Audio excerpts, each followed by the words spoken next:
오늘 반가운 분이죠. 이베스트 투자증권의 염승환 차장님을 초대했습니다. 안녕하세요. 네, 안녕하세요. 네. 이번에 또 반가운 소식이죠. 미스터 마켓 네, 2021년 전망 네. 관련된 책을 또 공동 저자로 참여하셔서 네. 고생하셨겠어요. 네, 이거 거의 추석 때 많이 썼어요. 추석 때 그냥 한 5일 동안 밖에 나가지도 않고 썼는데 내년도, 그러니까 올해 한번 정리하시고 내년도 전망 좀 써놓은 거니까 여기 보면 이제 뭐 저뿐만 아니라 이제 애널리스트 또 이코노미스트 또 펀드 매니저 분도 계시거든요. 그래서 다 각계각층의 다양한 분들이 좀 참여해서 올해하고 내년도 이렇게 한 번씩 정리 또 투자 아이디어 이렇게 좀 적어놨으니까 한번 좀 참고해서 읽어보시면 좋을 것 같습니다. 네. 네. 그러면 이제 현재 그 주식시장에 대한 이야기를 좀 드릴게요. 지금 사실 코로나는 심각하게 확산돼 가고 있죠. 네. 분위기 이 정도면은 시장이 좀 흔들릴만 한데 네. 정말 강하게 올라가고 있거든요. 네. 더 오를 수 있다고 보시나요? 아니면 이게 정말 뭐 이상한 현상인가요? 그러니까 저는 계속 더 오를 수 있다라고 좀 보고는 있는데 일단 이게 뭐 좀 단기적인 시각에서는 언제든 조정 나와도 이상할 건 없잖아요. 좀 많이 올라서. 그렇죠. 근데 이제 시장이 좀 괜찮다고 저 보는 이제 근거 중에 하나가 일단 무엇보다도 지금 올해 가장 하도가 유동성이잖아요. 근데 유동성이 많은 분들이 사실 올해 또 하반기 되면 좀 꺾이지 않겠냐. 다들 이렇게 많이 예상을 하셨고 개인 투자들 이거 어차피 사봐야 몇 달 안 간다. 다 그렇게 보셨는데 이게 몇 달 안 가는 게 아니라 몇 년 더 갈 것 같은 좀 분위기가 계속 이어지고 있어서 그러니까 쉽사리 지금 개인들의 이런 그 주식시장으로의 유입이 꺾일 것 같지가 않은 것 같아요. 그러니까 지금 예전 같으면 시장이 좋으면 개인 투자자분들이 그냥 돈을 싸가지고 반짝 이렇게 들어오셨다가 또 반짝 털고 나가셨거든요, 사실상. 그래서 변동성이 되게 컸는데 그게 아니라 요즘에 그냥 끊임없이 들어오시는 것 같아요. 지금 고객 예탁금도 지금 올해 25조대에서 지금 60조 넘어섰고, 근데 사실 60조 넘어선 상황에서 개인 투자분들이 지금 주식도 계속 사고 있어요. 그러니까 주식을 사면 예탁금이 사실 줄어야 되거든요. 그렇죠. 자기 계좌에 들어있는 돈을 쓴 거니까. 근데 줄질 않아요. 그러면 누군가는 사지만 누군가는 끊임없이 돈을 넣는다는 얘기니까. 그래서 예탁금과 지금 주식 매수를 비교해보면, 그러니까 같이 합치면 100조 정도 된다고 하더라고요. 그러면 100조 원이 실제로 개인들이 들어온 건데, 그게 사실상 옛날 같으면 또 금방 언제든지 나갈 수 있다는 그런 리스크가 있는데, 요즘은 좀 그런 분위기가 아니죠. 왜냐하면 정부 뭐 정책도 그렇지만, 돈이 또 갈 데가 없는 지금 상황이고, 저금리 계속 이어지고 있고, 또 거기다가 지금 워낙 또 시장 자체가 뭐 우리나라만 좋은 건 아니고 또 전 세계가 다 이렇게 좋은 상황을 좀 가다 보니까 개인 투자분들이 굉장히 좀 주식 투자를 해서 옛날처럼 그냥 짧게 먹고 나와 있다 이런 마인드가 아니라요. 그냥 이거 뭔가 바람의 방향이 진짜 이쪽으로 계속 가네.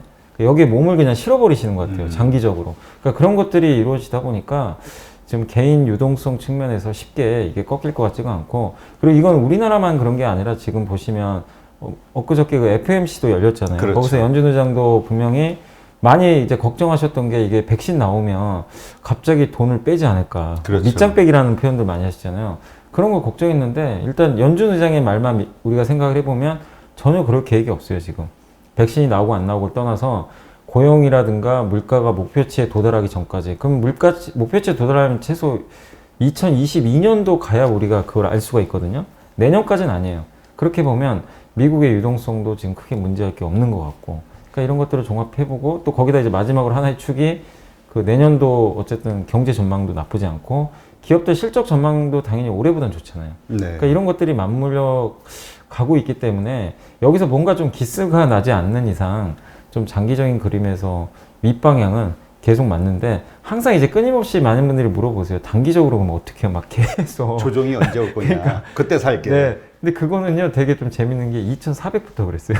2,400 넘을 때도, 이거 많이 올라온 거 아닌가요? 2,600 갔으니까, 그때 이제 역대 최고가 앞두고 있었잖아요. 그때도 다 그랬어요.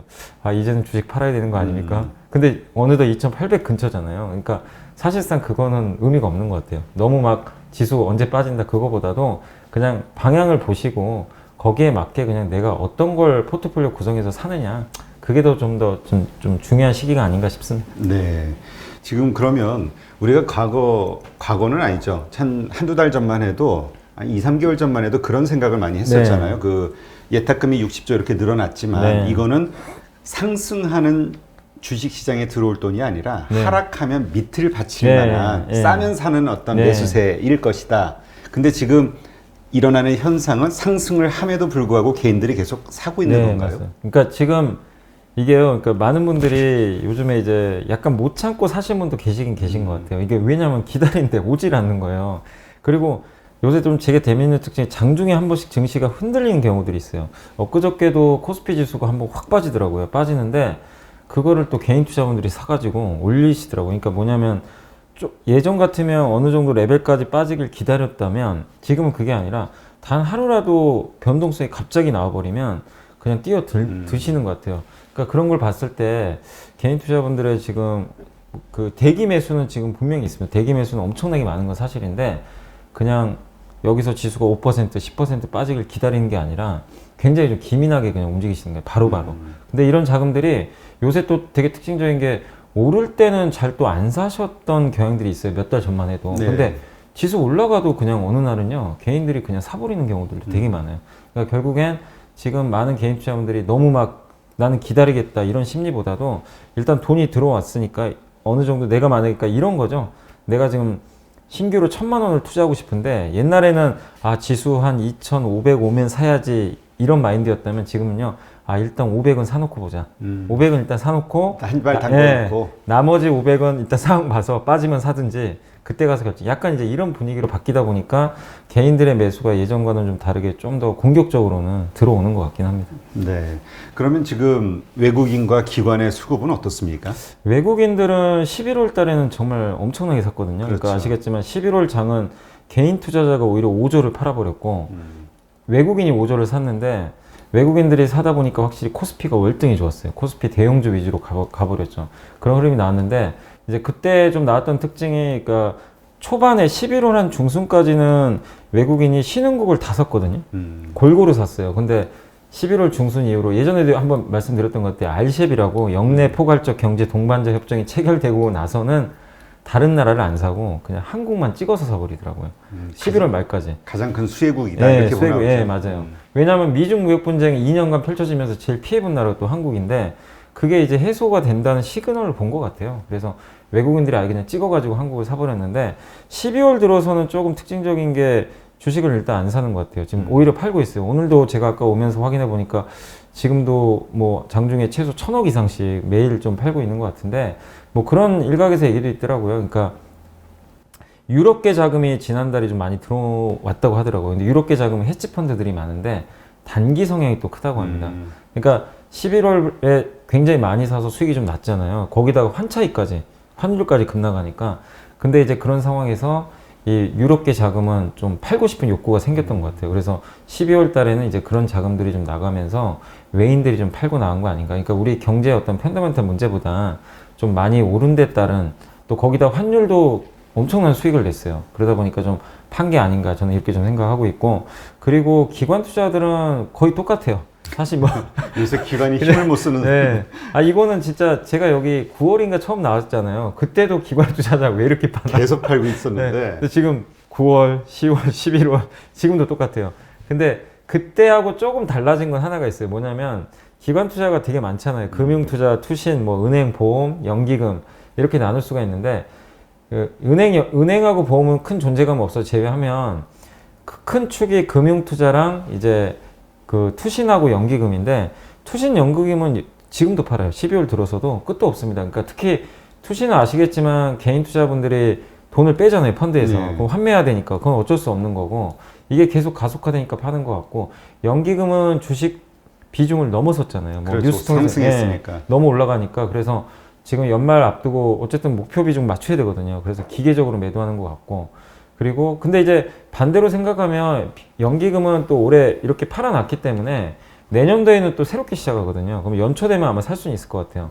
근데 어쨌든 연말까지는 팔 것 같고 마지막 남은 게 금융투자는 이제 주로 증권사를 뜻하는 건데 프로그램 매매를 많이 하거든요, 사실.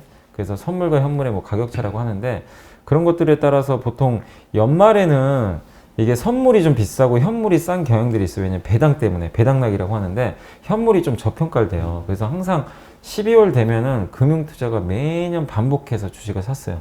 근데 이번에도 비슷합니다. 지금 기관이 그렇게 팔아져 있긴 한데 금융투자는 12월 달에 제가 체크를 해보니까 사고 있더라고요.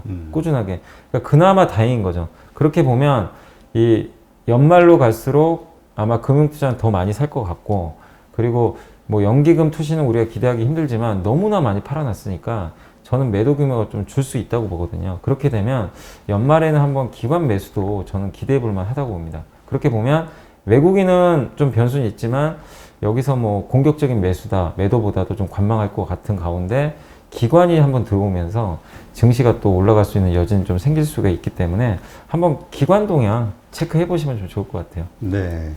그 우리가 연말에 보통 그 대주주 지금 이제 10억, 3억으로 네, 뭐 된다 네. 하다가 좀 저항 때문에 이제 10억 유지가 되고 있는데 이 건 때문에 어쨌든 12월 달에는 그 매도 물량들이 나오잖아요, 개인에. 네. 그래서 좀 그때 하락하는 어떤 조정장이 있지 않을까? 네. 그때가 이제 매수의 기회가 되지 않을까? 이런 얘기를 했는데 네. 지금 분위기 봐서는 안 올 것 같죠?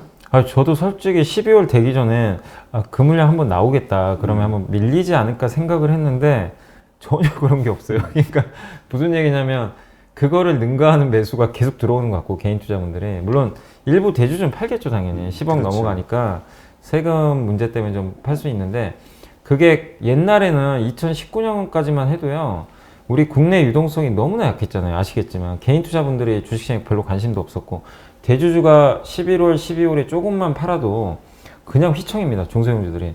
근데 지금은 물론 파는 물량은 나오겠지만 여러분이 한번 봐보세요. 전혀 느낌이 없으실 거예요. 그런 물량이 나오나? 그러니까 그런 느낌을 안 가질 정도로 그냥 개인 투자분들의 새로운 매수가 막 들어와가지고 다 커버를 하는 것 같고 그리고 지난 10월 달에 이제 3억으로 좀 낮춘다는 얘기가 돌면서 한번 빠졌잖아요. 그렇죠. 근데 약간 좀 빠르신 분들은 그때 좀 많이 정리를 미리 해놓으신 것 같더라고요. 그러니까 10억 이상이셨던 분들 중에 좀 많은 부분들이 올해 3억으로 바뀌니까 옛날보다 좀 빨리 액션을 취하자. 그래서 10월에 좀 미리 팔아놓은 것도 이번 12월에 좀 이렇게 증시에 큰 영향 안 주는 요인인 것 같습니다. 그래서 올해만큼은 이제 거의 제가 한 5년 동안 기억하기로는 항상 12월 중순까지 급락했거든요. 네. 코스닥이. 근데 올해만큼은 전혀 그런 게 없는 것 같아요. 그러니까 이런 요인에 의해서 올해는 어쨌든 대주주 이슈는 좀 잠잠해졌다. 이렇게 생각하시는 게 좋을 것 같습니다. 네. 그러면 지금 우리가 계속 그 사실 한두 달 전서부터 계속 그런 얘기를 했죠. 네. 뭐냐면 싸게 살 기회가 올 거야. 네. 그러니까 사기는 사는데 조금 기다리면서 네. 조정장을 기다려봐. 이런 얘기를 많이 했는데 네. 어떤가요? 지금 이러한 시각이 유효할까요? 지금도 그러니까 많은 분들이 지금도 그런 시각들을 많이 갖고는 계시잖아요. 네. 언젠가 오겠죠. 언젠가 내려오겠죠. 근데 언젠가는 오겠지. 그게 2,400, 2,500, 600, 700 이렇게 가니까 도무지 이제 기회를 안 주는 거죠. 그래서 제 생각엔 너무 막 그 지수를 뭐 그렇게 너무 올랐기 때문에 빠질 수는 있다고 하더라도 너무 그냥 고점에 대해서 부담을 좀 느끼지 않으셨으면 좀 좋겠고 지수는 누구도 모르거든요. 이러다가 정말 하다가요 2,800, 900, 3,000 갈 수도 있어요. 그럼 이제 못 사신 분들은 그냥 패닉 상태에 빠질 수 있거든요. 그 데이터를 어떤 애널리스트분이 데이터를 쓰신 게 있는데 증시가 이렇게 신고가를 내잖아요. 그러니까 우리 한국 증시가 2005년도에 역대 최고치 한번 넘어진 적이 있고요. 2011년도 차화정 장세 때 2017년도에는 대망의 2600을 넘었던 그때 삼성전자 반도체 사이클 각각 있었는데 그 자료 보니까 그 신고가를 넘고 나서요 최소 20주는 더 갔대요. 무슨 얘기냐면 11월 달에 우리 한국이 지금 4년 만에 최고치 넘었거든요. 그럼 20주면 5달이에요. 그러면은 12월부터 하면 내년 4월까지는. 그러니까 이거는 그냥 단순 그렇죠. 그 과거 데이터지만 무슨 얘기냐면 이렇게 신고가를 내면요 절대 쉽게 안 죽어요. 이건 종목도 마찬가지예요. 그 뭐죠? 가속도 같은 게 있으니까. 네, 맞아요. 한번 이렇게 방향이 불면 쉽게 꺾이지 않습니다. 우리 그 2018년도, 19년도에 기억하시겠지만 다른 나라 올라가고 나스닥 가는데 미중 무역 분쟁 터져가지고 한국만 부러지니까 한 번 밑으로 꺾이니까요 증시가 올라가지 못해요. 2년 정도 아마 기억하실 거예요. 오를 때도 마찬가지입니다. 그래서 지금은 저는 지금 업종이나 종목이 되게 많잖아요. 그래서 너무 지수 보지 마시고 그냥 업종 종목 내년에 좋아질 거 아니면 지금도 보면요 요새 갑자기 한국전력이 막 날아다녀요. 어제 10% 넘게 네, 10% 오른 것 올라. 같은데. 이 무거운 기업이 누가 상상이나 했겠어요. 아니 한전이 그러니까요. 그리고 오늘은 이제 한전 말고 뭐 가스공사니 뭐 담배인삼공사니 막 이렇게 공기업들이 막 움직여요. 무슨 얘기냐면 돈이 워낙 많으니까 조그만 트리거라 그러지 이벤트만 생기면요 그냥 이게 뻥뻥 친다 그래야 되나요? 그런 게 생기기 때문에 일정 부분 포트를 주도 섹터는 뭐 다들 많이 아시겠지만 그런 섹터 일부분 담가 놓으시되 어느 정도 여유 현금을요 그냥 에이 지수 언젠가 빠지겠지 그냥 나 안 살래 이러시는 것보다는 뭐 100% 사라는 게 아니라 그 중에 일부는 그 한국전력 같은 종목들이 여전히 많아요 솔직히 좋은데 안 간 기업들이요 찾아보면 이 지수가 2700까지 왔는데도 지수 2000 정도에 있는 주가들이 되게 많아요 사실 찾아보시면 회사 이상하지 않은데 그러니까 저는 너무 지수보단 그냥 그런 종목들을 오히려 찾으셔가지고 좀 투자하는 거 그러니까 지금도 저는 뭐 너무 늦진 않았다 너무 지수만 생각하다가는 정말 이게 한도 끝도 없거든요 그래서 그냥 투자할 종목이 있으면 그냥 투자하자 저는 이렇게 좀 말씀을 드리고 싶습니다. 그러면 이제 지난번 말씀하셨던 게 이제 주도주가 삼성전자 같은 그 반도체 섹터잖아요. 이거에 대한 그 유효 시각은 그대로이신 거죠? 그러니까 이게 사이클이요 언제까지 갈지는 그 누구도 사실 알 수가 없어요. 근데 보통 반도체 사이클이요 이게 한 번 돌면요 11개 분기 정도 올라간다고 하더라고요. 그러니까 그게 예, 데이터를 써놓은 그 자료가 있는데 어떤 애널리스트 분이 쓴 걸 보니까 11분기 상승 보통 6개 분기 하락이에요. 근데 이제 코로나 때문에 사실 꼬인 게 뭐냐면요. 원래 작년 하반기부터 반도체 사이클 돌았었어요, 사실. 그래서 아마 많은 분들이 삼성전자가 올해 초에 사상 최고가였나 기억 못 하시는 분들 계실 텐데 코로나 전에 사상 최고가였어요. 그때 막 6만 원 막 이렇게 넘어갔기 때문에 근데 코로나 터지면서 디램이 이제 안 좋아지면서 망가진 건데 다시 이제 코로나 때문에 이게 그 사이클이 이제 완전히 훼손된 거죠. 그래서 지금 보면 반도체가 내년 1분기 말부터 가격이 돌릴 거라고 다 보고 있어요. 근데 주가는 항상 먼저 선행합니다. 근데 약간 그 시계열이 빨라졌어요. 뭐냐면 갑자기 마이크론이 정전사고가 나가지고 반도체 디램 가격이요. 요새 막 갑자기 급등을 해요. 그러니까 반도체 가격 보실 때 두 개를 보시면 돼요. 현물 가격하고 고정거래가인데 고정거래가가 당연히 기업 이익에 영향을 줍니다. 근데 현물가가 항상 먼저 움직여요. 그러니까 우리가 흔히 말하는 유통가격인데 그렇죠. 그게 한 3개월 정도 먼저 선행을 합니다. 그래서 지금 먼저 움직였다는 건 11월부터 이제 움직이기 시작하더라고요. 그러면은 12월, 1월, 2일, 2월 적어도 2월 되면 그러니까 한 달 정도가 당겨진 거예요. 사이클이. 그렇게 되면 내년 2월부터로 치면 11개 분기면 보통 한 1년 정도 그러니까 11개 분기면은 우리가 보통 한 1년 정도 된다고 좀 11개 분기면은 몇 년이죠, 이게? 4분기 시. 4분기 시가면 1년, 3년은 좀 안 3년이죠. 되고. 그러니까 이게 적은 사이클이 아니죠. 3년 조금 안 되는 사이클인데 제가 11개월로 착각을 했네요.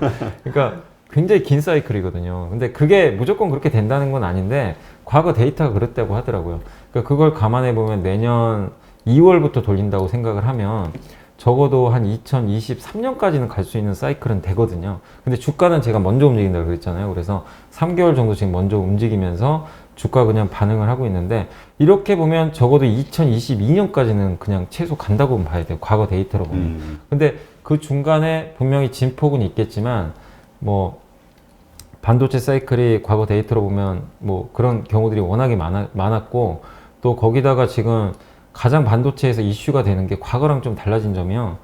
이 공급이 잘 안 된다고 하더라고요. 그러니까 뭐냐면은 공급 트러블이 자꾸만 발생했는데 만들 수 있는 회사는 몇 개 없는데 공정 난이도는 점점 올라간대요. 그러니까 옛날에는 반도체 공정이 그렇게 어렵진 않은데 점점 뭐 미세 공정이라 그러죠. 예, 그렇죠. 그러니까 이 붓을 가늘게 만들어서 웨이퍼에다가 엄청나게 미세하게 그리는 건데 뭐 그런 걸 EUV라고 하는데 그런 거는 사실 아무나 할 수가 없는 거니까. 근데 그런 공정으로 계속 가거든요. 그러니까 만들 수 있는 제품의 양은 점점 한계가 있고 근데 수요는 계속 늘어나잖아요. 그러다 보니까 반도체 가격은 계속해서 오를 수밖에 없는 그런 구조로 지금 가는 것 같아요. 그래서 일각에선 반도체 뭐 슈퍼사이클 얘기도 조심스럽게 나오긴 하더라고요. 그러니까 2022년도에 슈퍼사이클 나온다. 그렇죠. 예. 근데 우리는 모릅니다. 뭐 진짜 슈퍼사이클은 아닐지 모르지만 항상 그래서 주식 투자는 상상력이 중요한 게 많은 분들이 그러세요. 아, 나 확인하고 살래. 그럼 이미 확인을 하시는 순간 늦었어요. 상쾌해요. 진짜로. 왜냐면 그걸 미리 반영해서 미리 올라갑니다. 근데 진짜 좋아지는 사이클을 확인하는 순간 주가 너무 많이 올라가 있어요. 그러니까 그러지 마시고 틀릴 수도 있습니다. 틀릴 수도 있기 때문에 그게 주식시장이에요. 주식시장은 항상 미래를 반영하니까. 그래서 지금부터라도 반도체에 대해서 여러분들이 저는 아직도 늦지 않았다고 생각합니다. 왜냐면 이제 반도체 가격이 도는 초기 사이클이에요. 제가 이게 몇 개 분기 이어졌으면 아 여기서는 좀 조심해야 될 것 같습니다. 이럴 수도 있는데 이제 막 그 11월 달에 마이크론 뭐 정전 사고 나고 막 이제 올라가는 거거든요. 이 초입 국면에서 원래 초입 국면일 때요, 주가가 한번 확 튀어요.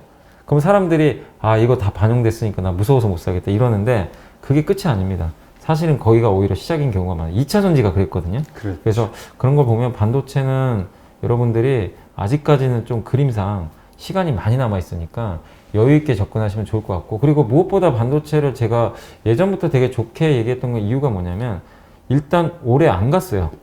올해 거의 그렇죠. 안 갔던 섹터 중에 하나예요. 그래서 가격 부담도 사실 그렇게 크진 않아요. 최근에 오른 거 제외하면. 그래서 내년도를 보면 여전히 반도체에 대해서는 여러분들이 좀 편안하게 좀 접근을 하셨으면 좋을 것 같습니다. 네. 그러니까 참 이게 그 3분기 실적 발표할 때 13조 엄청 높은 실적 네, 발표하면서 맞아요. 근데 왜 가격은 떨어질까? 네, 이런 맞아요. 얘기했던 네. 게 바로 한두 달 전인데 네. 지금은 뭐 너무 올라서 뭐 사내 만에 이런 고민을 해야 되니 그때도 높다고 했죠. 6만 원이면 높은 거 아니냐. 근데 이제는 6만 원 오면 이제는 땡큐죠. 너무 싼 게 근데 되고. 사람 심리가 아마 또 네. 6만 원대로 내려가고 뭐 어떤 이유가 있으니까 네, 내려가겠죠. 네. 소재가 나오면서 네. 내려가면 또 불안해서 못 안 살 사요. 거예요. 절대 더 못 내려갈까 사요. 봐. 절대 못 삽니다. 그러니까 어쨌든 현재 주도주인 이 반도체 섹터에 일단 한쪽 발은 좀 담그는 전략. 네, 그 종목이 되게 많은데, 이것만 좀 말씀드릴게요. 뭐냐면, 반도체가 딱 대형주는 정해져 있잖아요. 삼성전자, 하이닉스. 그 다음에 그 중에 좀 일부가 DB하이텍 세 개인데, 그쪽은 같이 한 번에 11월 달에 많이 갔어요. 근데 되게 재밌는 게 대형주 갈 때 중소형주는 완전히 죽을 쓰고 있었어요. 못 갔는데, 요새 12월 들어서는 좀 바뀌었어요. 삼성전자, 하이닉스가 조금 쉬어가니까 반도체 소부장 기업들이 막 급등을 해요, 갑자기. 하루는 너가 가고 하루는 얘가 가고 막 이러면서 급등하는데 결국에는 다 같이 가는 그림입니다. 그러니까 형님이 가면 아우도 가고 다 같이 가. 왜냐면 이 업황 자체가 좋아지는데 누구는 가고 누구는 안 가고 그런 경우는 거의 없거든요. 반도체 사이클 자체가. 그래서 그런 걸 보면 여러분들이 빠질 때 삼성전자를 사시는 것도 좋은 전략이고, 나는 이게 좀 부담된다, 무겁기도 하고, 그러시면 반도체 소재 부품 장비 정말 좋은 종목들 많거든요. 그런 기업들도 저는 대안이 돼요. 그래서 말씀드리고 싶은 요지는 그 많은 종목 중에 제발 그 반도체는 포트에 꼭 하나라도 가져가야 됩니다. 주도주가 있고 없고는 나중에 내년도에도 만약에 강세장이 이어졌을 때 여러분의 계좌가 굉장히 달라질 수가 있는 거거든요. 그래서 꼭 반도체는 한 종목은 혹시라도 좀 조정이 나오면은 잘 편입해 보시면 좋을 것 같습니다. 네, 알겠습니다. 네, 그러면 이번엔 그 FOMC 회의에 대해서 조금 더 이야기를 네네. 나눠보죠. 지금 사실 많은 분들이 걱정했던 게 이게 백신 이 효과가 있고 이러면서 네. 경제가 조금 안정화되면 네. 지금 돈이 너무 많이 풀렸잖아요. 네.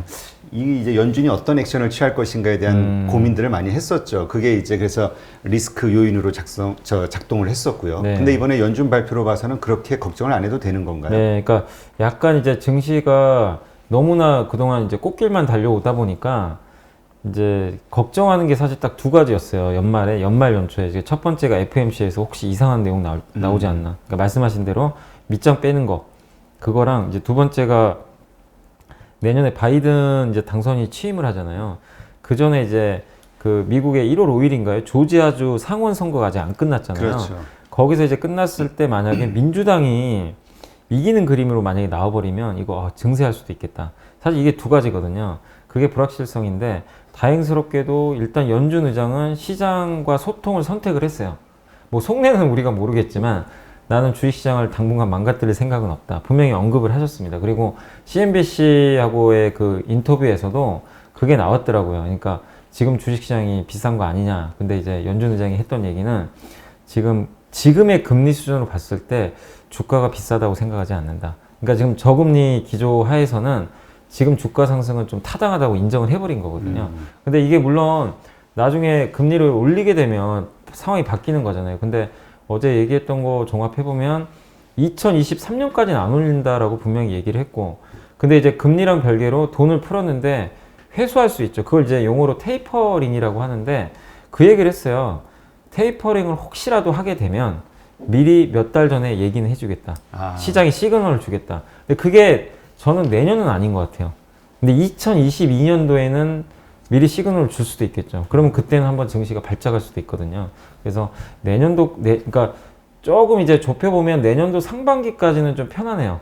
어차피 백신 나온다고 모든 사람이 지금 다 맞는 게 아니잖아요. 우리 그렇죠. 한국도 마찬가지로 백신 공급이 된다고 해도 아마 내년 3월, 4월은 돼야 좀 많이들 맞으실 것 같은데 그러면 경제가 정상화되는 건 적어도 하반기잖아요. 그럼 하반기에는 그런 것들이 좀 정상화됐을 때 약간 물가가 막 튀면서 갑자기 이제 이게 물가 이렇게 튀어버리면 또 이거 돈 푸는 거 줄이는 거 아니냐 약간 그런 공포감이 들 수 있는데 그거는 어차피 하반기고 근데 저는 개인적으로 내년 2022년은 가야 될 것 같은데 근데 어쨌든 시장에서 일부 우려하는 거는 내년 하반기도 우려는 하더라고요. 근데 적어도 컨센서스는 내년 상반기는 그렇게 크게 우려할 만한 상황은 아닌 것 같아요. 그래서 그런 걸 보면 이번 FOMC는 그래도 시장에서 좀 뭐 원하던 거 이상으로 엄청나게 쇼킹한 게 나온 건 아니지만 시장의 우려를 해소시키는 좀 좋은 FOMC가 아니었나 이렇게 생각을 하고 있습니다.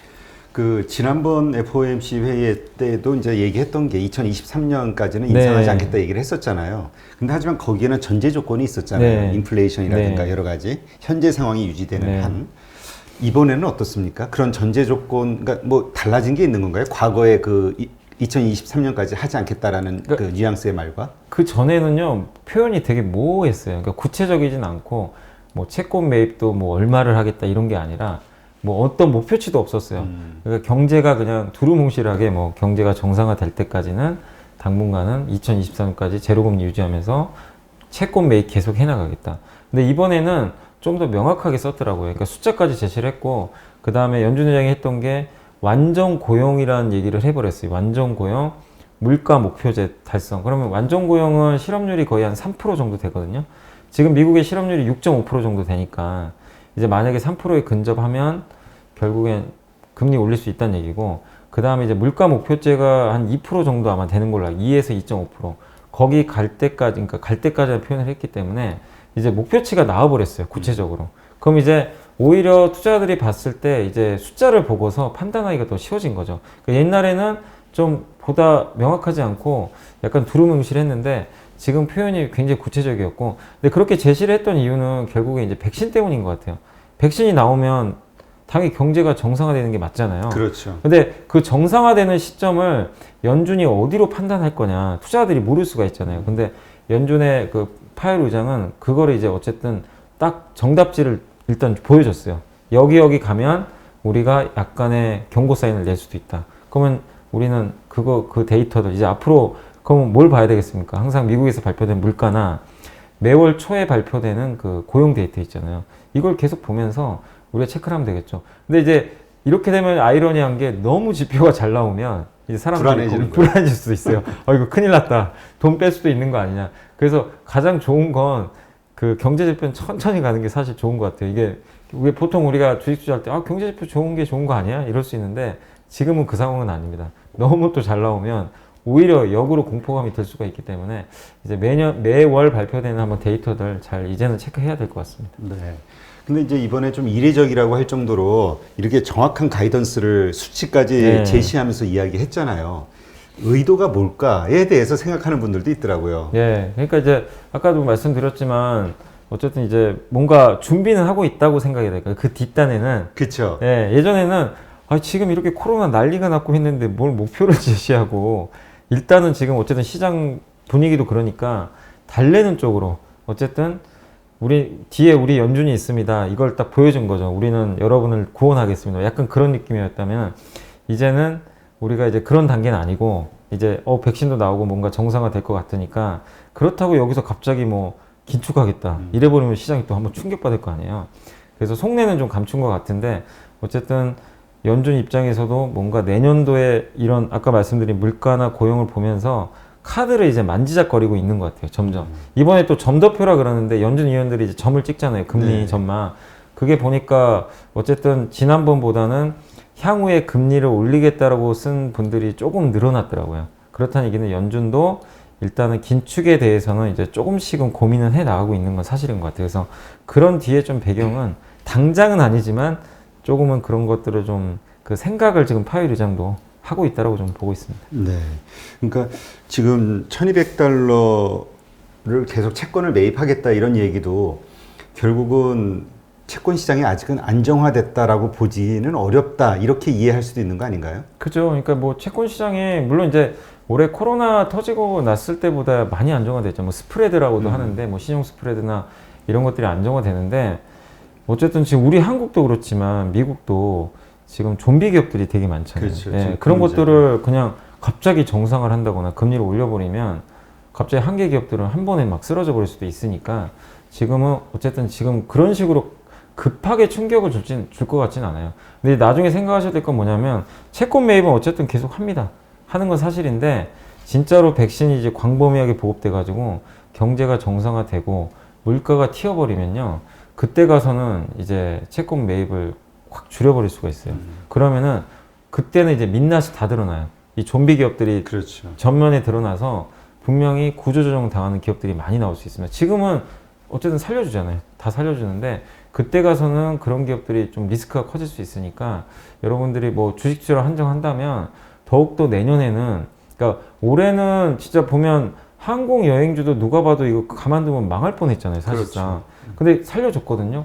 근데 내년에는 핑계거리가 없어요. 진짜 백신 나왔는데 안 좋아지는 기업 중에 일부가 진짜 어떻게 보면 구조조정 당하거나 사라질 수도 있는 거거든요. 정부 지원이 안 들어갈 수도 있어요, 그렇죠. 사실. 그래서 내년도에는 여러분들이 그런 걸 염두에 두시고 너무 낙관하지 마시고 기업을 볼 때요, 진짜 숫자 데이터 이거 명밀하게 파악하셔가지고 내년에는 좀 정밀하게 투자하는 좀 전략이 필요할 것 같습니다. 그러니까 지금 그 많은 경제학자들이 올해 이 코로나 사태 때문에 많은 기업들이 쓰러질 거라고 얘기했는데 네. 사실은 이제 정부에서 계속 살려주면서 살려줘야 이게 뒤로 늦춰져 가고 네. 있는 거잖아요. 그래서 이렇게 혼란을 겪는 분들도 좀 많을 네. 것 같긴 한데, 그러니까 결국은 우리가 투자할 때 결국 이제는 펀더멘털에 집중할 수밖에 없다, 이렇게 봐야 될까요? 이게 유동성 장세는 저는 이제 계속 유동성 장세는 이어진다고 봐요. 유동성 장세. 근데 그동안은 거의 유동성이었다면 이제는 이제 실적 장세도 같이 가거든요. 실적이 좋은 기업들은 더 선택을 받고 그 다음에 실적이 좋지 않은 기업들은 도태되는. 왜냐하면 모든 게 정상화되면 이제 누가 지원을 안 해주잖아요. 아까 말씀드린 대로. 그렇게 되면 이제 기업들이 각자 알아서 살아야 돼요. 살아야 되는데 거기서 분명히 경쟁력이 떨어지는 기업들은 당연히 뒤로 처질 수밖에 없어요. 누가 도와줄 게 없거든요. 옛날에는 뭐 큰형님이 뒤에서 도와줬는데 이제는 절대 그런 게 없는 거죠. 자기 실력으로 다 승부를 걸어야 되는 그런 상황이 이제 저는 뭐 이미 시작됐다고 생각을 해요. 그러니까 그런 관점으로 보면 정말 여러분들이 진짜 그 증권사 보고서도 있고 정말 많은 뭐 이렇게 언론 기사도 있고 또 이런 이제 유튜브에서 많은 정보들이 나오는데 더욱더 좀 이제는 여러분들이 긴장하시면서 그냥 아예 아무거나 사면 먹겠지 이런 마인드보다도 진짜 잘 골라내셔야 되는 그런 좀 그러니까 뭐라 그러죠? 올해는 내가 조금 실력 없어도 그냥 이 분위기에 묻혀가지고 많이 버실 수 있는 기회였다면 내년에는 실력이 있는 사람하고 없는 사람이 좀 차이가 많이 벌어질 것 같아요. 그래서 그런 면에서 조금 더 공부하셔야 될 것 같습니다. 그러니까 올해 돈 번 분들은 그 자기 실력이라고 생각하면 안 된다고 그런 얘기 하더라고요. 예. 자신감 잡고 가지면 안 되고. 실력도 있으니까 버셨겠지만 거기에 이렇게 엄청난 유동성 장세 누가 예상이나 했겠어요.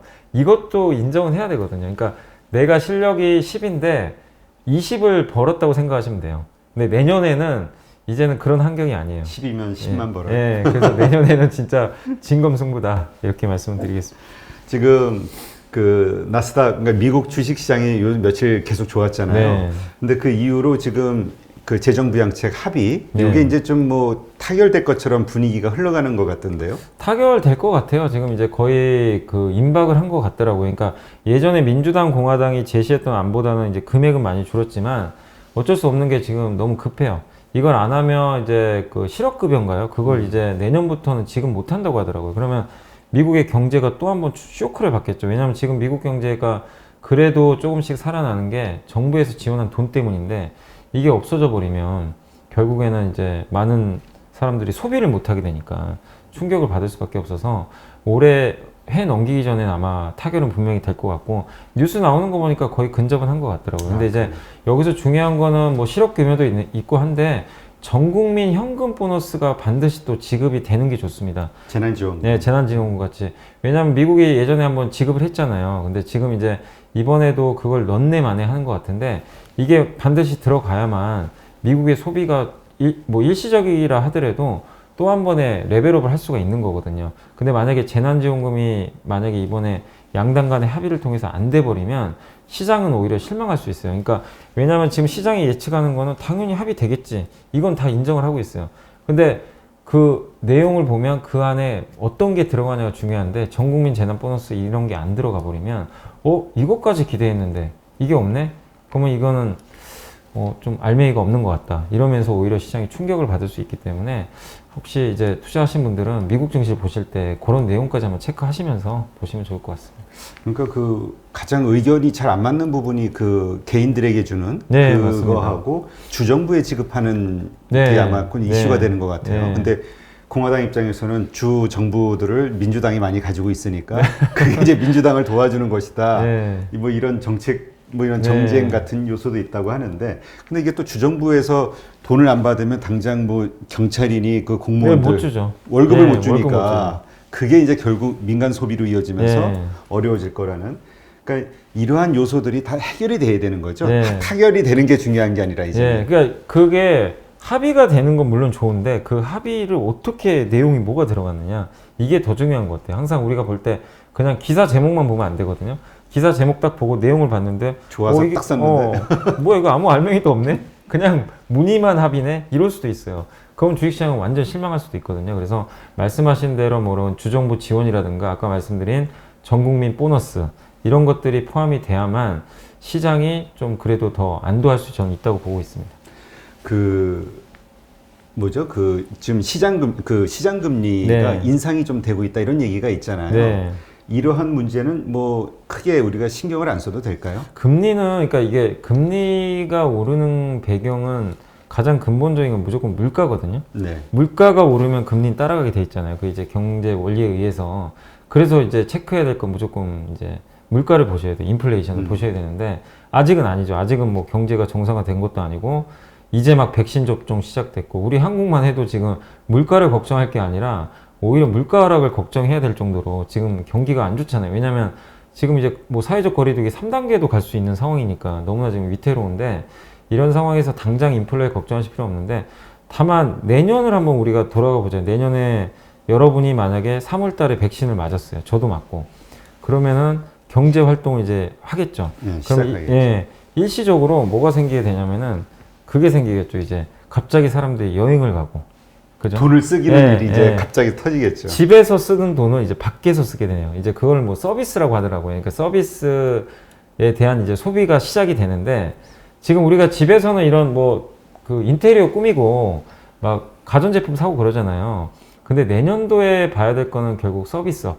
거기서 여행이라든가 아니면 내가 뭐 백화점 가서 뭘 사 먹던가 뭐 음식점 가서 뭘 먹거나 이런 거에 대한 소비가 늘 텐데 문제는 그런 서비스업을 제공하는 회사들로 만약에 사람들이요 일시적으로 몰리게 되잖아요. 그럼 무슨 일이 발생하냐면 예를 들면 갑자기 이제 거기 베트남에 여행을 간다고 치면 사람들이 몰리니까 비행기 티켓 값이요 폭발을 해요. 폭등을 하는 겁니다. 그러니까 그리고 패키지 상품 가격이 튀고 이렇다는 얘기는 그런 것들이 갑자기 늘어나기 시작하면 물가에 영향을 주게 됩니다. 그러니까 한 연구원분이 뭐 이렇게 보고서 쓰신 거 보니까 미국 같은 경우 우리나라보다 좀 미국은 서비스업 이게 비중이 크잖아요. 그렇죠. 그 서비스업이 차지하는 이제 물가에서 차지하는 게 한 60% 정도 된다고 하니까 그러면 만약에요 내년에 지금 이미 미국은 백신을 맞고 있으니까 내년 하반기에 갑자기 이제 사람들이 정상화돼가지고 미국 사람들이 막 여행을 다니고 그래 버리면 서비스업 물가가 이렇게 갑자기 튀거든요. 그러면은 이게 금리가 시중금리도 같이 튀어버릴 수가 있다고 하더라고요. 그렇게 되면 연준도 놀라버릴 수밖에 없는 거죠. 그러니까 그게 최대 문제인 것 같아요. 그러니까 지금 걱정하실 건 당장은 아닌데 내년에 진짜 보셔야 될 게 진짜로 한번 그걸 체크해 보세요.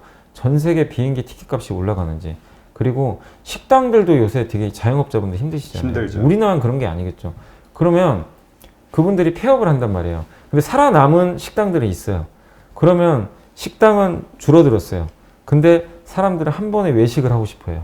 그럼 음식값이 튀어버릴 수도 있어요. 그러니까 거기에 따른 그 약간 뭐라 그러죠?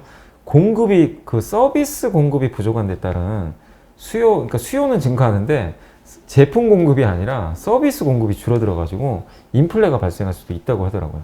그런 거라면 금리에 이것도 영향을 상당히 줄 수 있기 때문에 내년도에 여러분들이 체크하실 거는 일단 금리는 뒤따라가고 무조건 물가 같아요. 물가가 어디로 튀는지 정말 면밀하게. 그러니까 물가를 보실 때 우리 한국 물가가 그렇게 중요한 건 아닙니다. 어차피 글로벌 물가 보셔야 되니까 미국의 소비자 물가하고 중국의 소비자 생산자 물가 이거를 이제 내년부터는 매월 잘 진짜 체크를 하셔야 될 것 같아요. 그러게요. 그러니까 지금 많은 분들이 우려하는 게 그 재난지원금이니 뭐니 미국인들에게 나눠줬는데 네. 의외로 미국인들이 그걸 저금을 하는 사람들이 많아졌다. 아, 그죠. 왜 어떻게 될지 모르니까. 어떻게 될지 모르니까. 네, 맞아요. 근데 이제 지금 얘기하신 대로 이제 백신 맞고 괜찮네. 이제 이 나가요. 돈이 갑자기 몰리기 시작하면 그걸 걱정할. 그러니까 이게 몰리는데 그거를 캐파를 감당할 수 있으면 물가는 안 움직이죠. 왜냐하면 충분한 공급이 되니까. 근데 지금 여행사도 거의 망해가고 그렇죠. 항공사도 망한 데가 있을 거 아니에요. 근데 그것뿐만 아니라 식당도 많이 망하고. 근데 사람들은 한 번에 몰리면 공급이 없어요. 그러면 공급이 없다는 건 뭐죠? 우리 뭐 경제학 교과서 봤잖아요. 당연히 당연히 가격 튀어버리잖아요. 이제 그게 이제 일시에 반영이 되면 금리가 발작하고 증시가 이건 뭐지? 그럼 한번 충격받을 수 있으니까. 그럼 이제 연준에서는 우리가 얘기한 대로 뭐 물가 2% 넘었잖아. 뭐 이럴 수도 있고. 이러면은 또 그게 저는 솔직히 좀 저도 걱정은 되더라고요. 한번 네. 상상을 해보니까. 그래서 그거를 한번 내년도엔 좀 제일 리스크 요인으로 여러분들이 좀 보셔야 될 것 같아요. 네. 그래서 연준은 이렇게 안심할 만한 어떤 메시지를 내놨지만 네. 우리가 이제 상상을 해서 생길 수 있는 리스크를 한번 이제 점검을 해본 건데 네. 근데 이게 이런 현상들이 실제로 발생된다면 그럴 수도 있을 것 같다는 생각이 들어요. 그러니까 여러분도 아니 저도 해외여행 가고 싶거든요. 솔직히 바로 지금이라도 백신 맞고 그러니까 왜냐하면 저도요 이제 집에만 있다 보니까 집에서 이제 여기 책도 갖고 왔지만 집에 할 일이 없잖아요.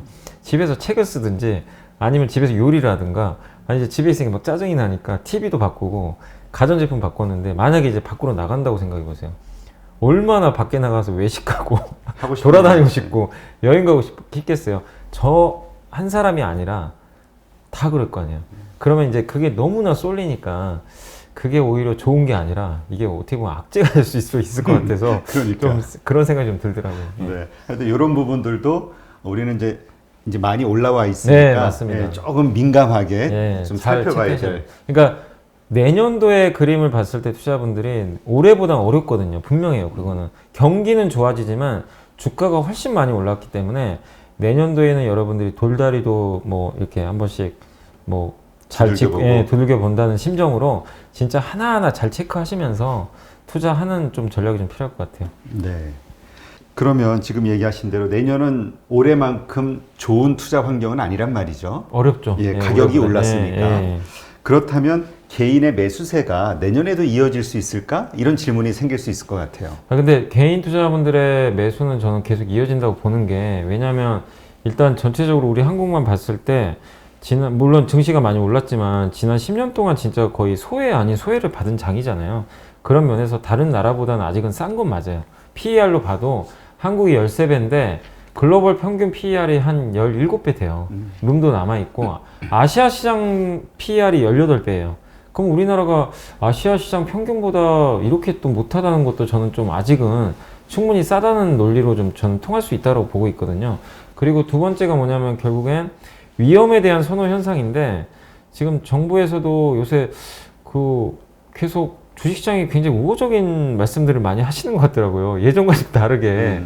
그러니까 10월 달에도 전 느꼈던 게 11월 딱 초돼가지고 정부에서 딱 두 손 들었잖아요. 그렇죠. 우리 3억 대주주. 결국에 강화. 왜냐면 고집 부릴 수도 있었는데 그래 개인들 위해서 가자. 그 시그널이 나왔다는 건 지금 정부 정책이요. 부동산은 이제 어쨌든 계속 규제를 하지만 부동산을 규제만 해가지고 안 되다 보니까 약간 주식 시장으로 유도를 하는 것 같아요. 근데 그게 당장 11월, 12월 이러고 끝냅시다가 아니라 내년도까지는 좀 그림이 계속 이어지는 것 같아요. 어차피 문재인 대통령도 임기가 내년까지는 계속 이어지잖아요. 2022년도에 뭐 대선으로 알고 있으니까. 그럼 내년까지 굳이 지금 이렇게 주식 투자하시는 분들이 엄청 많아요, 지금. 이렇게 들어오는데, 뭐 정치인이잖아요. 정치인 입장에서 보면 또 표 생각도 해야 되잖아요. 굳이 이렇게 들어오신 분들한테 피해가 될 만한 그런 주식 정책을 갑자기 안 좋은 쪽으로 내기도 힘들다고 전 보거든요. 근데 그런 상황에서 결국 많은 분들이 금리는 낮잖아요. 금리는 계속 저금리거든요. 그런 상황에서 돈을 투자할 수 있는 데는 거의 지금 주식밖에 없는 것 그렇죠. 같아요. 뭐 소액 가지고도 할 수 있고. 그러니까 여러 가지 면을 봤을 때 주식 투자를 안 할 수 없는 환경이에요, 지금. 그러니까 내년도에 우리가 아까 리스크 요인은 말씀드렸지만 그거랑 별개로 개인분들의 계속적인 어떤 자금 유입은 더 더 이어질 것 같고, 그리고 아직도 주식 투자 안 하신 분들이 훨씬 많아요. 우리 한국으로 보면 미국과 다르게. 근데 그런 어쨌든 정부 정책이 좀 더 우호적인 쪽으로 더 나와준다면 더는 훨씬 늘어난다고 보고, 그리고 뭐 돈이 돈을 부른다고 무슨 얘기냐면 어디든 누가 돈 벌었다 그러면요 또 사람들은 들어오게 돼 있습니다. 아 그렇죠. 이게 되는구나. 부동산도 그런 거잖아요. 사실. 보여주니까. 예. 아 부동산 장기 투자하니까 이렇게 돈 버는구나. 저는 주식도 장기 투자하면 돈 벌 수 있는 거를 일단 올해 한번 맛보기를 보여준 것 같아요. 개인 투자분들한테. 그래서 이게 좀 어떻게 보면 시작이기 때문에 개인들의 유동성은 내년 뭐 아니면 2022년까지도 좀 장기 트렌드로 갈 수 있다라고 생각하고 있습니다.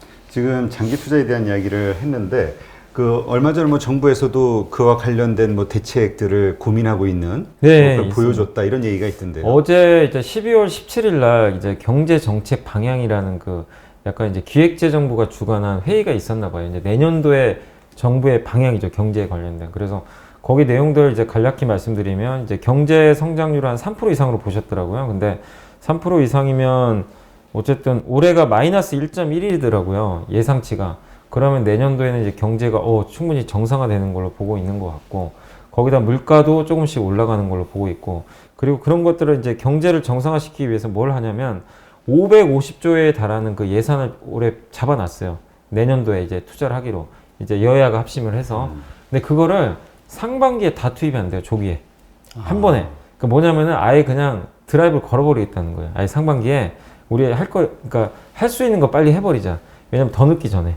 백신은 나오지만 선제적으로 위험을 차단하기 위해서 강력한 드라이브를 좀 거는 쪽으로 방향을 잡은 것 같아요. 근데 거기 포함된 게 뭐 대규모 인프라 투자도 있고요. 많이 들어보셨겠지만 그린 뉴딜, 그린 뉴딜. 예, 디지털 뉴딜 이런 거 다 하게 돼 있습니다. 그리고 각종 신산업에 대한 이제 규제를 다 완화를 해요. 그런 것들이 모두 다 상반기에 이루어지니까 상반기에는 여러분들이 좀 체크하실 게 그 경제정책 방면 보면은 분명히 1월 달에 아마 또 얘기들이 나올 거예요. 항상 연초 되면 이 정부 각처에서 또 청사진 같은 게 많이 발표되잖아요. 거기에 맞게 아마 또 종목들이 좀 움직일 수 있기 때문에 그런 것들 좀 체크하시면 좋을 것 같고, 그리고 주식 투자하신 분들한테 되게 유리한 정책이 하나 나올 수 있는 게 어제 나왔던 겁니다. 정부에서 장기 투자하시는 분들에 대한 세액공제라든가 뭔가 좀 세제 혜택 있죠. 이거를 내년에 발표한다고 했어요. 그러니까 지금 이제 안을 마련하고 있나 봐요. 근데 이게 왜 좋냐면 이게 분명히 10월 달에 아까 그때 한참 그 많은 분들이 정부 욕했잖아요, 막. 그렇죠. 예. 장기 투자하는 걸 막는다. 아니 장기 투자하는데 세액 공제 해주는데 그거 안 된다고 해버렸거든요, 분명히. 그게 뭐 문제가 있다 그래가지고. 그래서 개인 투자자들 멘붕 왔잖아요, 사실 그때. 이게 무슨 말도 안 되는 논리냐. 아니 장기 투자를 하는데 뭐가 문제돼가지고 이거를 하면 안 된다는 식으로 얘기가 나와버린 거예요. 그래서 되게 어이가 없었는데 지금은 이제 바뀌었더라고요. 스탠스가 바뀌어서 어제 나온 걸 종합해보면 내년에 가이드라인이 나옵니다. 그러면 뭐가 좋냐면 2023년부터 이제 금융 이제 소득 이제 주식 투자하는 거에 대해서 이제 모든 사람들은 내가 1년에 5천 이상을 벌면 세금을 내야 돼요. 지금은 양도세 안 내잖아요. 그렇죠. 대주주 외에는. 근데 2023년부터 내는데 그 기준이 뭐가 되냐면 내가 만약에 내년 1월에 뭐 예를 들면 카카오란 주식을 뭐 35만 원에 샀어요. 샀는데 그럼 내 원금은 35만 원이잖아요. 근데 그 5천만 원을 뭐 버는 기준은 다르겠지만 근데 그 세금을 내는 기준을 얼마로 따지냐면 2022년 말 종가로 따져요. 그러니까 물론 주가가 내려가면 안 좋을 수도 있지만 만약에 카카오 주가가 50만 원이 됐어요. 2022년 말 종가가 50만 원이면 내 정부에서 판단하기로는 이 홍길동이라는 사람은 50만 원에 산 걸로 인정을 해요. 35만 원이 아니에요. 그럼 나는 벌써 15만 원 먹고 있는데 수익이 났는데 50만 원이네? 그 50만 원에서 내가 주가가 좀 올라갈 수도 있고 내려갈 수도 있지만 나는 수익인데 실제 세금을 안 내버릴 수도 있는 거죠. 5천만 원이 넘었어도. 근데 그렇게 계산을 한다고 하더라고요. 그러니까 이건 되게 어떻게 보면 좀 개인 투자하는데 유리할 수도 있어요. 그리고 뭐가 또 좋냐면 내년에 만약에 가이드라인이 나와서 그 장기 투자에 대한 이제 세액 공제를 해버리면 내년에 만약에 내가 카카오를 투자했잖아요. 그럼 2023년도까지 만약에 끌고 갔어요. 그러면은 수익이 많이 났어도 2년 동안 보유를 했으니까 장기 투자에 대해서는 감면을 해줘요. 그러면은 개인 투자자 입장에서는 주식을 내가 굳이 안 팔고 그리고 뭐가 좋냐면 미리 사놔야 되겠다. 그 전에 사놔야 되겠다. 이런 심리가 또 발동을 해요. 그래서 주식 수요를 좀 땡겨올 수가 있고, 그리고 너무 내가 일찍 팔면 안 되겠다. 이런 마인드를 또 갖게 합니다. 그럼 그게 뭐가 좋냐면 변동성을 줄이는 요인이죠. 사고 팔고는 안 하니까. 그렇죠. 그래서 이거는 저는 정말 큰 그림에서 너무나 좋은 호재인 것 같아요. 그러니까 지금 당장 호재가라는 게 아니라 우리 한국에도 이제 뭔가 장기 투자 문화가 형성되는데 그걸 정부가 도와주는 격이잖아요. 그렇죠. 그렇게 보면 이게 미국식 장기 투자가 저는 가능할 것 같고, 제가 바라는 것 중에 또 하나가 월배당 좀 했으면 좋겠어요. 아, 제발 좀. 우리나라 월배당이 아직 없잖아요. 그렇죠. 근데 미국은 월배당 문화가 있잖아요. 그래서 미국 투자하시는 분들 되게 좋아하시는 게, 아, 나는 뭐 애플이나 이런 거 사가지고 매월 월급 받는다. 뭐 그런 책도 있는 것 같긴 한데, 어쨌든 우리 한국도 삼성전자가 좀 총대 메고 월배당 해주면, 장기 투자 세액공제 해주죠, 월배당 해주죠, 이러면은 장기 투자 안 할 이유가 없거든요. 그러면 우리 한국 증시가 한 단계 더 레벨업 될 수가 있어요. 그래서 그런 면에서 점점 뭔가 우호적인 뭐 그런 그림들이 장기적으로 나오는 것 같아서 한번 내년에 그런 그림은 기대해 보시면 좋을 것 같아요. 네.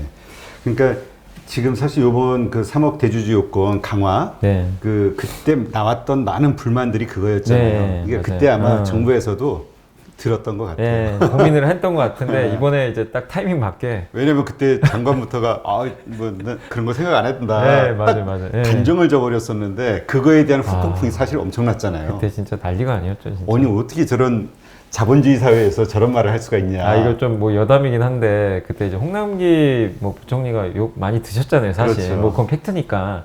근데 이제 뭐 그래서 해임 청원도 뭐 있었고, 근데 이제 그분께서 뭐 지금이야 좀 농담처럼 얘기하지만 당시에 무슨 한국은행에서 강의한 동영상이 올라왔어요, 유튜브에. 보신 분들 계실지 모르겠는데 했는데, 그때 여론이 너무 안 좋을 때다 보니까 저는 세상에 그 유튜브 동영상 중에 싫어요가 그렇게 많이 달린 동영상 처음 봤어요.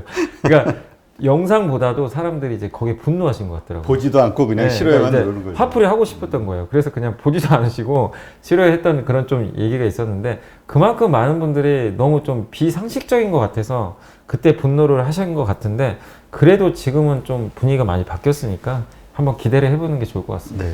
그러니까 사실 그때 우리 나왔던 이야기 중에 하나가 또 그것도 있었잖아요. 나는 주식 투자 한 번도 안 했다 뭐 이런 얘기. 그러니까 사실은 경제 정책을 하는 분들이 예, 관리들이 어떻게 주식 투자도 안 해본 경험을 가지고 야, 진짜 자본시장을 그거, 움직이느냐 이런 네. 불만도 많았었고. 그 제가 기사가 기억나는 게, 어떤 이제 기자가 용감하신 것 같더라고요. 그걸 대놓고 썼더라고요. 뭐냐면 인터뷰를 한 것 같은데, 기재부 공무원이었어요. 공무원인데 이제 이거는 기사 나온 내용만 제가 말씀드리면, 그 주식 투자를 어떻게 생각하냐 물어봤던 것 같아요. 그런 그 도박 같은 위험한 플레이는 저는 하지 않습니다. 그러니까 이게 뭐냐면 거기에 모든 게 드러나요. 아, 기재부 공무원들은 그 우리나라 주식을 도박으로 생각하는구나, 아직도. 사실 근데 이게 얼마 예전만까지만 해도 우리 드라마 보면 그런 게 많았잖아요. 드라마도 그렇고 주변에도 물어보면요, 그거 도박을 왜 해? 막 이런 분들 되게 많았어요. 사실은 꼭 기재부 공무원이 아니라. 근데 이제 그게 기재부 공무원이 그런 얘기를 해버리니까 또 많은 분들이 분노를 해버린 거죠. 아니, 경제를 책임지는 그쪽에 있는 분들이 주식 투자를 한 번도 안 해본 것도 열이 받는데 그걸 도박이라고 생각을 하니까 더 화를 내신 것 같아요. 그때 개인 투자분들이. 그 정도로 한국의 주식시장에 대한 인식이 너무나 안 좋았던 거예요. 근데 이제는 많이 바뀌었더라고요. 그래서 지금은 다행인데, 한국이 그러니까 올해를 기점으로 해서 뭔가 그러니까 주식 투자에 대한 뭔가 문화가요, 진짜 올해 동학 개미 운동부터 시작해가지고 뭔가 바뀌는 5년인 것 같아요. 그러니까 이거는 정말 나중에라도 경제학 교과서에 진짜 들어가야 되는 것 같아요. 2020년은. 이 진짜 정말 저는 그렇게 좀 생각합니다. 이때 일어났던 여러 흐름들. 네, 진짜 그러면, 바뀌었잖아요, 진짜. 네, 이게 정말 과거에는 없었던 일이라고 네, 맞습니다. 많은 분들이 네. 그런 얘기 하시더라고요. 그래서 혹시나 이러저러한 알 수 없지만 여러 네. 가지 이유로 내년도에 이 개인들의 매수 심리가 꺾이거나 매수세가 줄어들게 되면 다시 주식시장이 하향 반전하는 변곡점으로 봐야 될 것이냐라는 질문이 생기거든요. 저는 그렇게 봐요. 왜냐하면 올해 증시를 이끈 거는 무조건 개인 투자입니다. 외국인이 잠깐, 저는 거기에 발을 담갔다고 생각해요. 이 가는 쪽에. 기관은 아예 발도 못 담갔고. 근데 그 올해 전만 해도 항상 개인 수급이 너무 약했기 때문에요. 예탁금도 뭐 25조 이렇게 왔다 갔다 하다 보니까 외국인 기관의 놀이터였어요, 사실상. 항상 외국인이 팔면 급 나가고 사면 오르고 또 기관도 마찬가지였고. 근데 올해는 3월 말부터 한번 봐보세요. 개인들이 11월 제외하고는 제가 거의 산 걸로 알거든요. 근데 증시가 어떻게 됐죠? 1400부터 2400까지 갔잖아요. 그 1000포인트를 개인 혼자 다 이끌었어요. 그리고 마지막에 2400에서 2600을 만든 건 이제 외국인이죠. 요 200포인트만 기여를 한 거예요, 사실상. 그렇게 보면 개인 수급이 다 이끌었는데, 그러면 내년에 만약에요, 외국인이 뭐 개인들 이상으로 엄청나게 우리 한국 주식을 산다면 개인이 팔아도 뭐 안 빠지겠죠. 올라갈 수 있는데, 그게 아니라면 올해랑 비슷하다는 그런 가정을 한다면 결국에 개인들이 만약에 내년도에 뭔가 주식을 할 수 없는 그런 위험 요인들이 생겨가지고 자금을 뺀다거나 아니면 이럴 수도 있죠. 아, 나 너무 많이 번 것 같아. 이런 사람이 많아가지고 지수 3000이 넘어갔는데 아, 이제 안 할래. 비싼 것 같아. 이런 인식이 퍼져가지고 고객 예탁금이 확 줄고 주식 막 개인들이 매일매일 던져버리고 이런 현상이 발생하면 그것만큼 큰 악재는 없는 것 같아요. 제가 봤을 때는. 그러니까 예전에는 개인 수급을 신경 쓸 필요는 없었어요. 그죠. 외국인 수급이 맞아요. 중요했죠. 오늘 외국인 뭐 사나, 그렇지. 외국인들 한 달 동안 뭐 샀나, 그리고 추세적으로 사나, 환율 보고, 아니면 기관이 뭐 하지? 기관들이 지금 들어오는 구간인가? 이것만 보고 개인들은 그냥 솔직히 좀 표현이 그렇지만 그냥 무시해도 됐어요. 근데 올해는 그러니까 올해 주식시장을 못 맞추신 분들이 대부분이 뭐냐면 옛날 생각하신 거예요. 개인 수급이 이렇게 들어오면 안 간다. 이것만 생각하신 거예요. 근데 그래서 이제 그렇게 좀 안 좋게 보셨던 분들이 틀렸던 이유가 개인들이 들어왔는데 장이 날아가 버렸잖아요. 근데 이제 앞으로 내년도 마찬가지입니다. 저는 고정관념을 버려야 된다고 생각하는 게 내년까지는 최소한 개인 수급이 어디로 가는지 만약에 고객 예탁금이 만약에 예전에 지난주에 혹시 이경수 연구원님 오시지 않으셨나요? 하나금융 네. 그죠? 그분 제가 보고서 보고 충격받은 게 100조 간다고 고객 예탁금. 그래서 진짜 저럴까? 근데 만약에요 고객 예탁금이 진짜 100조 간다고 생각해 보세요. 그럼 주식시장은 그냥 어디까지 갈지 우리 알 수가 없어요, 솔직히. 그러니까 제일 수급에서 이제는 여러분이 제일 먼저 항상 매일매일 체크하셔야 될 게 개인이 오늘도 예탁금 들어왔는지, 주식은 샀는지, 아니면 빠져나가는 건지 이거를 내년도에도 면밀하게 체크하셔야 될 것 같아요. 이게 진짜 중요할 것 같습니다. 그러니까 과거 2005년, 6년 그때 펀드 자금 많이 들어갈 그때 자금이 거의 뭐 그 정도 됐었다고 그러는 것 같아요. 그때는 개인이 간접 투자를 하니까 간접 투자할 때 펀드는 투신이잖아요. 그때는 투신만 봤으면 됐어요. 투신이 사실 개인이었어요, 어떻게 보면. 그랬는데 지금은 개인이 직접 투자를 하니까 실제 개인이 어떻게 매매하는지 정말 잘 체크하셔야 될 것 같습니다. 그리고 사실 진짜 뭐 유튜브가 됐든 아니면 SNS 뭐 이런저런 것들 때문에 많이들 현명해졌어요. 그래가지고 네. 뭐라 그럴까, 이 정보가 너무 다양하게 많은 정보를 들을 수가 있어서 어떤 개인적인 현명한 결정을 내리는 것도 좋아졌고. 맞습니다. 이게 또 어느 애널리스트 분도 그 얘기를 하셨더라고요. 이렇게 시장이 좋은 이유 중에 하나가 유튜브 때문이다. 왜냐하면 예전에는 개인 투자자분들이 정보를 알 수 있는 방법이 없었어요. 솔직히 어떻게 자기가 발품을 팔든가 인맥을 통해서 알아야 되는데 이제는 그냥 무료로 유튜브 딱 틀면 이제 본인이 뭐 전문가에 대한 옥석 가리긴 하셔야 되겠지만 너무 양질의 정보들이 다 나와요. 여기 뭐 815 모니톡에도 정말 좋은 분들이 뭐 중국 하면 또 안유아 교수님 나와서 다 알려드리죠. 아까 퀀트 하면 이경수 연구원이 와서 알려주시죠. 또 유명한 경제학자분들 뭐 아니면 내노란 이코노미스트 막 아니면 뭐 전략가들 오셔가지고 뭐 그게 맞고 안 맞고를 떠나서 그냥 VIP 고객이나 법인 이제 대상으로 그런 세미나를 했잖아요. 그게 아니라 그냥 이 채널을 통해서 개인 투자분들 다 알려줘요. 사실은 그게 정보가 더 고스란히 노출되는데 그걸 통해서 많은 분들이 이제 정보를 습득하다 보니까 굉장히 똑똑해지신 거예요. 아, 이렇게 투자하면 되겠구나. 그래서 요즘에 되게 웃긴 게요. 그런 것 때문인지 몰라도요. 한 2달 후에 이게 반영돼야 될 주가가 맞아. 바로 반영이 돼요. 너무 빨리 반영이 되는 거예요. 이게 몇 달 후 건데 제가 깜짝 놀란 게 어저께인가 그저께인가요. 애플이 삼성의 폴디드 줌이라고 있어요. 이 광학 줌인데 삼성 특허가 있어야지 그걸 할 수가 있다고 하더라고요. 근데 그게 아마 2022년도에 아마 들어갈 거예요. 그럼 아직 멀었잖아요. 그렇죠. 주가가 벌써 반영하는 거예요. 그러니까 막 밸류 체인들이 막 급등을 하더라고요. 그러니까 옛날 같으면 그런 걸 알아도 사람들이 나중에 알거나 늦게 알아요, 되게. 그리고 소수의 그 애널리스트나 아니면 이제 정보를 취득한 사람들만 아니까 주가 천천히 가는데 개인 투자자한테 다 노출된 거예요. 뭐 지금은 어떤 뉴스 하나가 확산되는데 네, 몇 분, 몇십 분이면 다 맞습니다. 끝나잖아요. 네, 그러니까 너무나 급하게 반영이 되니까 그것도 올해 증시의 좀 특징적인 부분인 것 같아요. 그래서 사실은 그것도 사실 좀 무섭기는 해요. 무서워요. 예. 반대의 경우에도 너무나 이 갑작스런 대응을 못할 정도의 예. 빠른 속도로 뭔가 변화가 있지 않을까 싶은. 예, 그래서 약간 왜곡되는 현상도 많이 나올 수밖에 없어요, 이게. 가짜 뉴스나 이런 거에 또 완전히 또 네. 그래서 휘둘릴 수도 여기서 있고.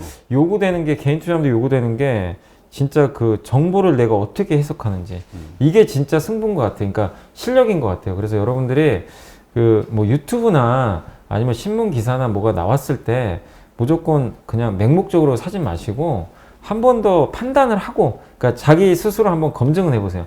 가공을 하신다, 필터링 한다 그러죠. 필터링 한 다음에 투자 판단해도 늦지 않거든요. 그것만 좀 더 주의하시면 좀 좋을 것 같습니다. 그래서 우리는 시작할 때 문구를 그렇게 썼대니까 하도 그런 야, 사례들이 맞아요, 나와서 맞아요. 네. 그 투자하기 네. 전에 최종 판단하기 전에 반대 의견을 가진 분의 의견도 듣고 나서 네, 최종 판단하라고. 맞습니다. 네.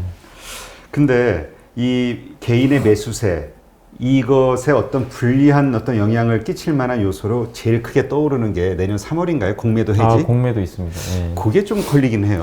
그러니까 이게 약간 심리적인 문제죠. 왜냐하면 그동안 이제 거의 1년 동안 공매도가 없으니까 위에 주가 올라갈 때요, 누가 누를 수 있는 그게 없어요. 그래서 10% 올라갈 게 막 20% 가기도 하거든요. 근데 내년에 심리적으로 이제 위를 누군가 막겠네, 이런 생각이 들 수가 있어요. 그리고 만약에 거품이 낀 종목이 발생하면 당연히 공매도가 많이 나와가지고 주가를 다운시키는 약간 그런 걸 뭐 자정작용이라고도 하기도 하는데, 공매도의 뭐 순기능이라고 하나요? 그런 것도 있다고는 하는데, 어쨌든 개인 투자자들 입장에서는 내년 3월에 갑자기 그런 게 생기면 내가 가지고 있는 종목에 대해서 이제 한번 또 스스로 검증을 하게 되겠죠. 밸류에이션에 네. 대해서. 이거 비싼 건가? 그럼 위축돼요, 사실 사람이. 위가 편안하게 열린 것보다는 약간 검증을 하는 순간 매수도 내가 100을 매수한다고 했으면 50밖에 안 하게 될 수도 있고, 그런 좀 리스크는 있는 것 같아요. 그래서 내년 3월 달에 그런 부분은 조금 리스크 요인이 될 수밖에 없고, 근데 다만 정부에서 이거는 좀 고민하는 것 같더라고요.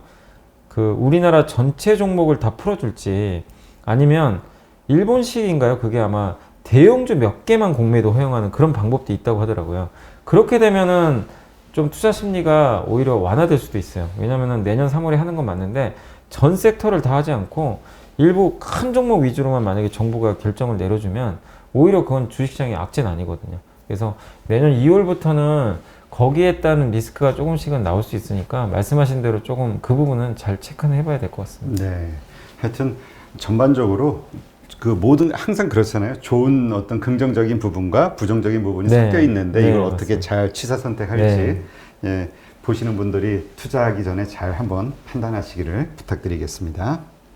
그러면 이번엔 이 주도주로 이제 계속 그 반도체 분야를 말씀을 하셨는데, 그거 외에 우리가 추가로 그 관심을 갖고 투자할 만한 섹터 혹은 주도주, 뭐라 그럴까, 차세대 주도주, 차기 주도주, 몰라 이거 단어가. 하여튼 뭐가 좋을까요? 그 다음 2순위로. 그러니까 올해 보면요, BBIG가 먼저 움직였잖아요. 네. 배터리 바이오 인터넷 게임이 갔고, 그 후에 지금 갑자기 반도체가 바톤 터치를 했어요. 근데 반도체랑 배터리는 또 같이 가요, 지금. 그러니까 BBIG 중에서는 또 배터리가 같이 합세를 해서 새로운 지금 주도주가 형성이 돼 있고, 거기에 이제 그린이라고 그러죠, G. 그래서 이제 그린 섹터가 여기에 같이 또 편입이 돼가지고 세 개 섹터가 지금 가장 핫하거든요. 지금 시장을 이끌고 있는데, 이제 그건 누구나 아실 거고, 그럼 이 세 개 섹터는 내년도 봤을 때 어떻게 될 거냐? 당연히 좋을 수밖에 없습니다. 내년도도 사이클상 2차 전지도 지금 계속 가는 그림인데 2022년까지는 무난하게 지금 성장하는 그림이니까 좋고, 그린은 말할 것도 없죠. 지금 향후 10년간 좋다는 얘기도 있으니까, 신재생 에너지 쪽. 그리고 반도체는 앞서 설명드린 대로 슈퍼 사이클이 2022년에 진짜 오느냐 마느냐니까 적어도 내년 1년을 보면 뭐 나쁠 건 없어요. 그러면 이 세 개의 섹터는 꾸준히 간다라고 좀 생각하시면 되겠고, 그러면 그거를 이제 그 외에 뭔가 우리가 좀 새롭게 한번 접근해 볼 만한 섹터가 뭐가 있을까? 일단 생각을 해보면 첫 번째가 저는 일단 뭐 건설 섹터 아닌가. 건설. 예, 왜냐하면 건설 쪽에 그동안 정말 위가 엄청 막혀 있었잖아요. 아시겠지만 정부가 계속 규제를 너무나 많이 했으니까. 그래서 위쪽에서 그 정부 쪽에서 주택 공급 계속 억제를 했죠. 공급이 부족한 거 알지만 이 공급을 늘리질 않더라고요. 특히 이제 재건축이라든가 이런 쪽이 만약에 활성화되거나 규제가 풀어버리면 집값이 튈까봐 무서워하는 것 같아요. 그러니까 건설회사들이 그동안 돈을 진짜 많이 벌었어요. 이 안 좋은 환경에 있을 때요, 돈을 굉장히 많이 벌어서 작년 또 올해도 재작년에도 돈을 벌었는데, 그러다 보니까 PER 기준으로 뭐 3배, 4배밖에 안 됐었거든요. 근데 왜 못 가느냐? 사람들이 안 살려고 해. 돈은 많이 버는 건 아는데 저거 자꾸 정부가 저렇게 규제를 하니까 앞으로 안 좋을 예, 거다. 아 이거 뭐 성장 못 하는데, 그러니까 100이라는 이익을 내는데 다음에 110을 내고, 근데 그 다음에 130 낼까? 150? 200? 이게 눈에 안 보이는 거예요. 그냥 일정하게 돈만 버는 것 같아요. 그러니까 사람들이 관심이 없는 거예요, 이 건설 섹터에 대해서. 근데 약간 지금 바뀐 게, 어저께 문재인 대통령도 그 속보로 나오더라고요. 내년도에 주택 공급을 늘릴 수 있는 방안을 강구해라. 바뀌어버렸어요. 이제 공급을 늘린다고? 이게 생각지도 않은 거예요. 그리고 저번 주인가요? 갑자기 국토부 장관이 바뀐다고 하면서, 그 김현미 장관 같은 경우는 굉장히 공급을 늘리지 않고 조금 이제 이렇게 억누르는 그런 정책이었는데, 이번에 바뀌시는 분은 공급에 또 일가견이 있다라는 분이더라고 하더라고요. 그러니까 문재인 대통령이 그 분을 그쪽에 앉힌 거는, 아 이거 공급 늘리나 보다. 왜냐하면 집값이 이제 안 잡히잖아요. 최후의 보루는 방법 하나밖에 없습니다. 그냥 공급 늘리면 돼요. 수요와 공급의 그렇죠. 법칙에 서 예전에 기억하실지 모르겠는데, 그 노태우 대통령 있을 때, 그 기억나시죠? 그때 분당이나 일산 쪽에 그 진짜 깔아버렸잖아요. 그렇죠. 아파트. 근데 진짜로요, 그거 하고 나서 아파트가 안정됐어요. 진짜 그 되게 신기한 게, 그걸 깔고 나니까 몇 년 후에 가격이 그냥 쑥 이렇게 내려갔더라고요. 안정화되면서. 그러니까 정부에서도 일단은 공급으로 한번 가격을 잡겠다는 마인드가 굉장히 커진 것 같아요. 그러면 건설사 입장에서 이거보다 좋은 게 없잖아요. 그렇죠. 아, 그동안 공급을 못 했는데 늘어나고, 그리고 2022년도인가 3년에 또 3기 신도시 시작하잖아요. 이건 이미 확정된 미래고, 그 지금 정부에서 공급 늘리는 거 확정된 게 아니라, 아, 전혀 기대도 안 하던 거예요. 근데 갑자기 기대도 안 했던 게 똑하니 지금 내년에 나온다고 하니까, 2023년도는 3기가 확정됐고 1, 2년은 정부에서 공급 늘리면 또 그동안 부족했던 걸 채울 수 있고, 이러면 적어도 3년간의 사이클을 딱 보면 건설 사이클이 나올 수가 있는 거예요. 그러니까 이게 보이니까 요새 갑자기 주가가 막 튀는 거예요. 근데 주가가 그렇게 튀었는데도 워낙 그 몇 년간 안 가다 보니까 너무나 싼 거예요, 아직도. 전기차 섹터 PER이 막 50배. 아시죠?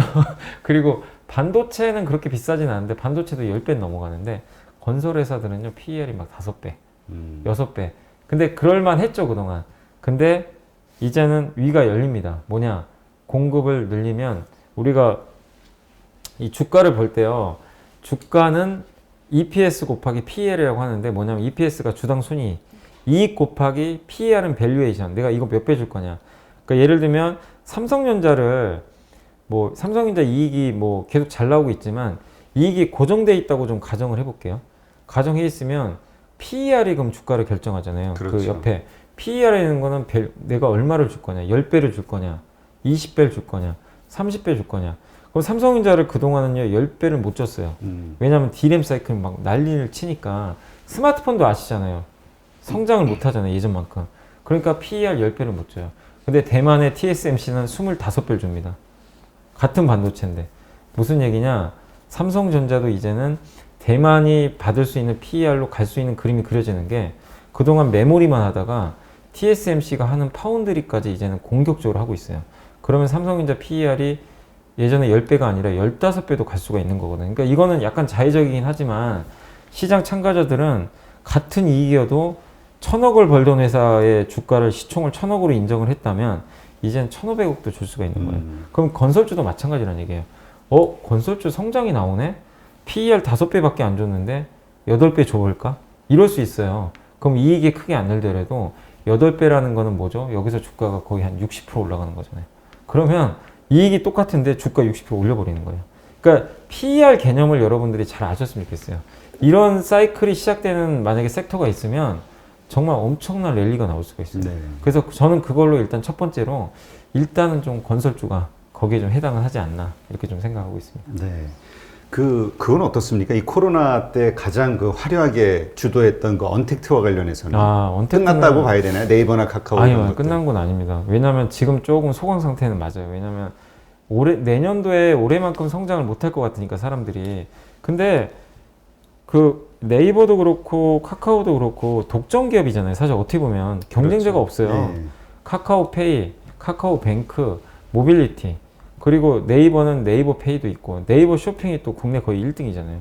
이거를 뭐 물론 쿠팡이란 기업도 있긴 하지만 과점화가 돼 있고, 네이버는 또 검색 시장 1등이고 일본에서 지금 언택트 비즈니스 잘하고 있잖아요. 야후를 이렇게 결합을 해가지고.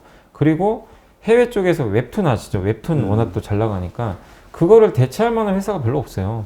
진입 장벽이 있기 때문에. 그래서 저는 여전히 코로나 이제 백신과 상관없이 언택트 비즈니스 쪽에서 이런 플랫폼 회사들은 여전히 매력 있다 이렇게 보고 있는데, 다만 왜 이렇게 주가가 안 가느냐. 올해 진짜 많이 올랐어요. 올해 한 3배, 4배씩 오르다 보니까 약간의 저는 숨고르기를 봅니다. 근데 이거를 오히려 여러분이 이용하시면 좋겠어요. 얼마 전에 2차 전지도요, 이 과정을 겪고 지금 가는 거거든요. 주도주가 이렇게 힘없이 흘러내릴 때, 남들이 관심을 안 가질 때 미리 좀 선점해 놓으셔야 수익이 나는 거지. 남들이 이제 언택트 또 분명히 몇 달 후에 되잖아요. 이제 언택트입니다 또 이러고 또 갈 수도 있어요. 올라갈 때 사요? 그럼 이제 개인처럼 또 그때 가서 사는 분들 되게 많으세요. 이 빠질 때는 무서우니까 못 사시고. 그러니까 그러지 마시고, 언택트 비즈니스가 나는 안 갈 것 같다, 백신 나오면 끝난 것 같다, 그렇게 생각하신 분은 할 필요가 없습니다. 카카오를 왜 하세요? 네이버를 할 필요는 없는데, 근데 제 의견에 동의를 하신다면, 그러니까 코로나와 상관없이 언택트 비즈니스는 저는 계속 간다고 보거든요. 그게 코로나 백신하고 무슨 상관이 있습니까? 성장을 하니까 온라인 사업이. 그렇게 생각하신 분은 오히려 지금 이렇게 좀 주가가 완전히 소외 아닌 소외를 받을 때 한번 접근할 필요가 있다라고 말씀을 드리겠습니다. 네. 그러면 차기 컨택트, 이제 언택트 대신 컨택트가 몰려올 것이다 이런 얘기들이 많았잖아요. 네. 그래서 뭐 아까도 얘기하셨던 뭐 여행 항공주라든가 또 이제 나가서 먹는 뭐 외식 관련된 주들, 네. 이런 거는 어떻습니까? 저는 그건 주도주는 아니라고 봐요. 근데 분명히 우리 딱 생각을 해봐도 이제 내년도에 어느 시점에서 분명히 P하고 Q라 그러잖아요. P가 가격이고 Q가 이제 어떻게 보면 이제 물량인데, 당연히 물량이 늘 수밖에 없겠죠. 수요가 확 늘어나니까. 근데 물량을 제때 못 공급할 수 있다는 좀 단점은 있지만, 어쨌든 내년에 수요는 늘 거고, 무엇보다 P가 올라가요, 가격이. 아까 한번 설명드린데 물가. 그렇죠. 이게 왜냐면 사람들이 일시에 몰리니까. 그런 그림으로 생각하면 여행주, 항공주, 아니면 백화점주, 또 면세점주, 뭐 화장품주도 마찬가지입니다. 이 컨택트형 기업들은 내년에 분명히 한 번에 급등은 나올 수밖에 없는 것 같아요. 그래서 지금 코로나가 지금 너무 확산이 되면서 다시 빠지고 있잖아요, 최근에. 오히려 이럴 때 내년도 그림을 한번 그리면서, 이거를 진짜 초장기 투자하는 게 아닙니다.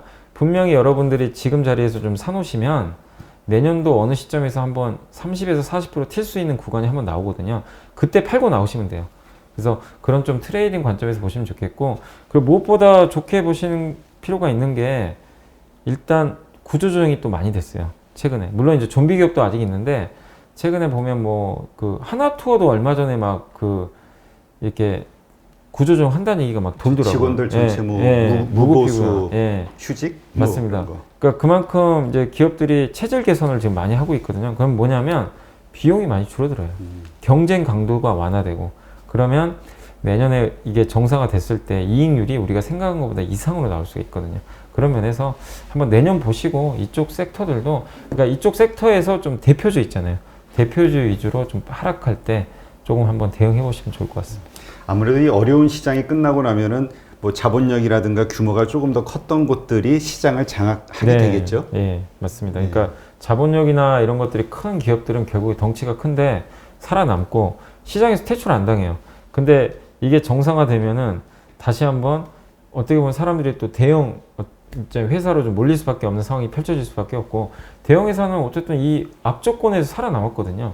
거기에 대한 또 인정을 받을 수도 있기 때문에 대형 회사들로 좀 더 쏠릴 가능성은 좀 충분히 있다라고 말씀을 드리고 싶습니다. 네. 2차 전지, 뭐 현재 주도주 섹터이긴 한데요. 거기에 무슨 변수가 있나요?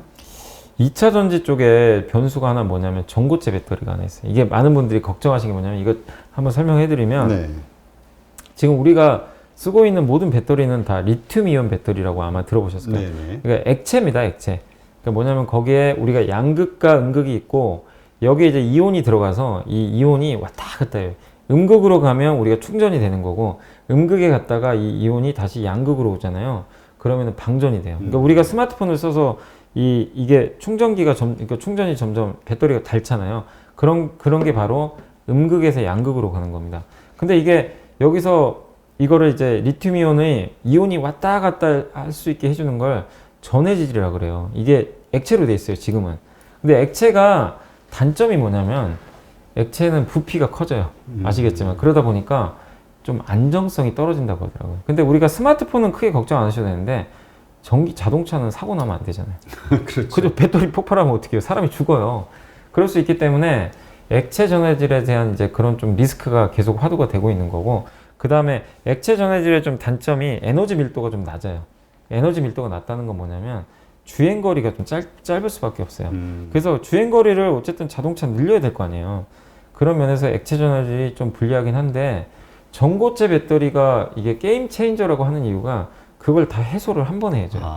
이 고체라고 합니다. 고체는 뭐냐면은 일단 부피가 작아요. 그래서 작게 만들 수도 있고 에너지 밀도가 어마어마하게 크대요. 일단 고체가 액체보다. 그렇게 되면 이 주행거리가 어마어마하게 늘어납니다. 그러니까 보통 이렇게 액체 배터리 같은 경우 주행거리가 한 번 충전하면 요새 잘 나오는 게 400에서 500 나오거든요. 500km인데 전고체 배터리는 기본이 800 이상 나와요. 그리고 충전 시간이 엄청 짧대요. 도요타에서 이번에 공개한 거 보니까 엄청나게 충전 시간도 짧고 되게 획기적인 그 어떤 배터리를 공개를 했더라고요. 이제 내년도에 시범 양산을 하게 되고 2025년도부터 본격 양산해서 탑재를 한다고 하는데, 이게 전고체 배터리가 어쨌든 만약에 내년이라도 당장 대중화가 돼서 나오면 아니 누가 봐도 전고체 배터리 쓰지 뭐하러 액체 써요. 그렇죠. 훨씬 좋은데. 근데 왜 걱정하실 필요가 없는 게 그렇게 쉬울 것 같으면 이미 진작 했다는 거죠. 지금 한 10년 전부터 도요타가 만들기 시작했어요. 삼성 SDI도 거기 연구원분들이 계속 개발을 하고 있어요. 근데 양산 시점을 2027년으로 보고 있어요. 나오는 건 2025년도고 제대로 탑재되는 건 2027년도. 뭐 현대차도 지금 개발 중이라고 알고 있는데 시간이 아직 많이 남았어요. 그만큼 만들기가 너무나 어렵대요. 이 전고체 배터리 만드는 기술력이 아무리 지금 노력을 해도 고체로 이거를 전해질을 만든다는 게 보통 어려운 일이 아니라고 하더라고요. 근데 언론 기사 요즘에 보면요, 도요타가 만약에 그러니까 이걸 만든다고 내년에 양산한다고 하니까 좀 놀래요. 이거 이렇게 되면 우리나라 리튬이온 배터리 이거 위험해지는 거 아닌가? LG화학, 뭐 SK이노베이션 다 무너지는 거 아니야? 그러니까 이거 당장 내년 나올 것 같아 막 이래요. 근데 그러지 마시고 항상 정보를 잘 파악하셔야 돼요. 내년에 전고체 배터리 분명히 나오지만 도요타가요 원래 올해 공개하기로 했어요. 근데 올해 왜 공개 안 했느냐? 도쿄 올림픽 때 공개하기로 한 거예요. 근데 올해 올림픽 못 했잖아요. 그렇죠. 그래서 내년에 공개하는 거예요. 원래 스케줄상 그렇게 돼 있는 겁니다. 돼 있는 거고, 근데 내년에 공개하는 건 시범이에요. 테스트. 언제 만든다고 했죠? 2025년. 근데 애널리스트 분이 자료 쓰신 거 보니까 전고체 배터리가 2025년도에 전체 배터리에서 차지하는 비중이 1.2%래요. 얼마 안 되네요. 얼마 안 돼요. 그리고 본격적으로 이제 많이 만드는 시점이 2030년이에요. 그때는 현대차도 만들고요. LG화학도 만든다고 했어요. 그리고 삼성 SDI 당연히 만들고 전 세계 플레이어들이 다 만들 텐데 그래도 3.5%밖에 안 된대요. 왜 그러냐면 전고체 배터리는 비싸요. 가격이 어마어마하게 비싸대요. 이게 대량 양산을 해야 되는데 그게 쉽지가 않나 봐요. 그러니까 우리가 이 중국 기업들이 얼마 전에 그 얘기 들으셨을 거예요. 칭화유니 기업이 부도났잖아요. 그랬죠. 반도체에서. 예. 그걸 왜 못하냐면 반도체는 만드는데 오늘 딱 공정에 들어가면 석 달 후에 완성품이 나온대요. 근데 LED는요 오늘 아침에 들어가면 저녁에 나와요. 그러니까 LED 업체들은 중국 회사들이 엄청 뛰어들어가지고 다 망해버렸어요. 우리나라 회사 중에 지금 살아남은 게 서울반도체하고 일부 몇 개 없어요. 그게 중국 때문이에요. 너무나 쉽게 만드니까. 반도체는 공정을 내가 아무리 따라잡는다고 해도 이미 3개월의 격차가 있고, 삼성전자는 초격차 전략으로 엄청 투자를 하잖아요. 그리고 반도체 같은 경우는 양산하기가 되게 어렵다고 하더라고요. 다른 제품보다.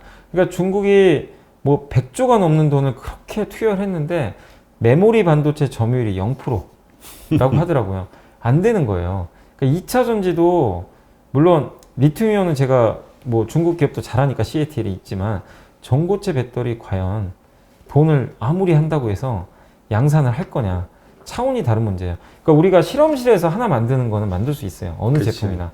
근데 대량의 양질의 제품을 100개를 뽑고 1000개, 10,000개 뽑는 거는 완전히 레벨이 다르다고 하더라고요. 그 공정 노하우가 있어야 되는데 전고체 배터리는 그게 지금 당장은 쉽지 않은 거죠. 그러니까 언론 기사에서 나온 것처럼, 그러니까 나온 그냥 제목만 보면 당장 내일 뭐가 될 것 같아요. 근데 그렇게 생각하지 마시고 분명히 리튬이온 배터리는 2030년까지는 주력이 맞고, 왜 이걸 제가 더 강조드리느냐, 세계 1등이 누구죠? 그 테슬라 아닙니까? 테슬라는 전고체 배터리 한다는 얘기 들어보신 적 있어요? 테슬라가 검토를 안 하고 있는 건데. 없어요. 왜 그러냐면 테슬라는 물론 테슬라도 하고 싶겠죠. 근데 아직은 그거 신경 안 쓰는 거예요. 왜냐면 테슬라의 목적은 원통형 배터리를 최대한 싸게 만들어 가지고 그렇지. 빨리 보급시키고 싶은 거예요. 그리고 거기에 전고체 배터리가 들어가면 일단 비싸요. 그러니까 이거는 옵션으로 생각 안 해요.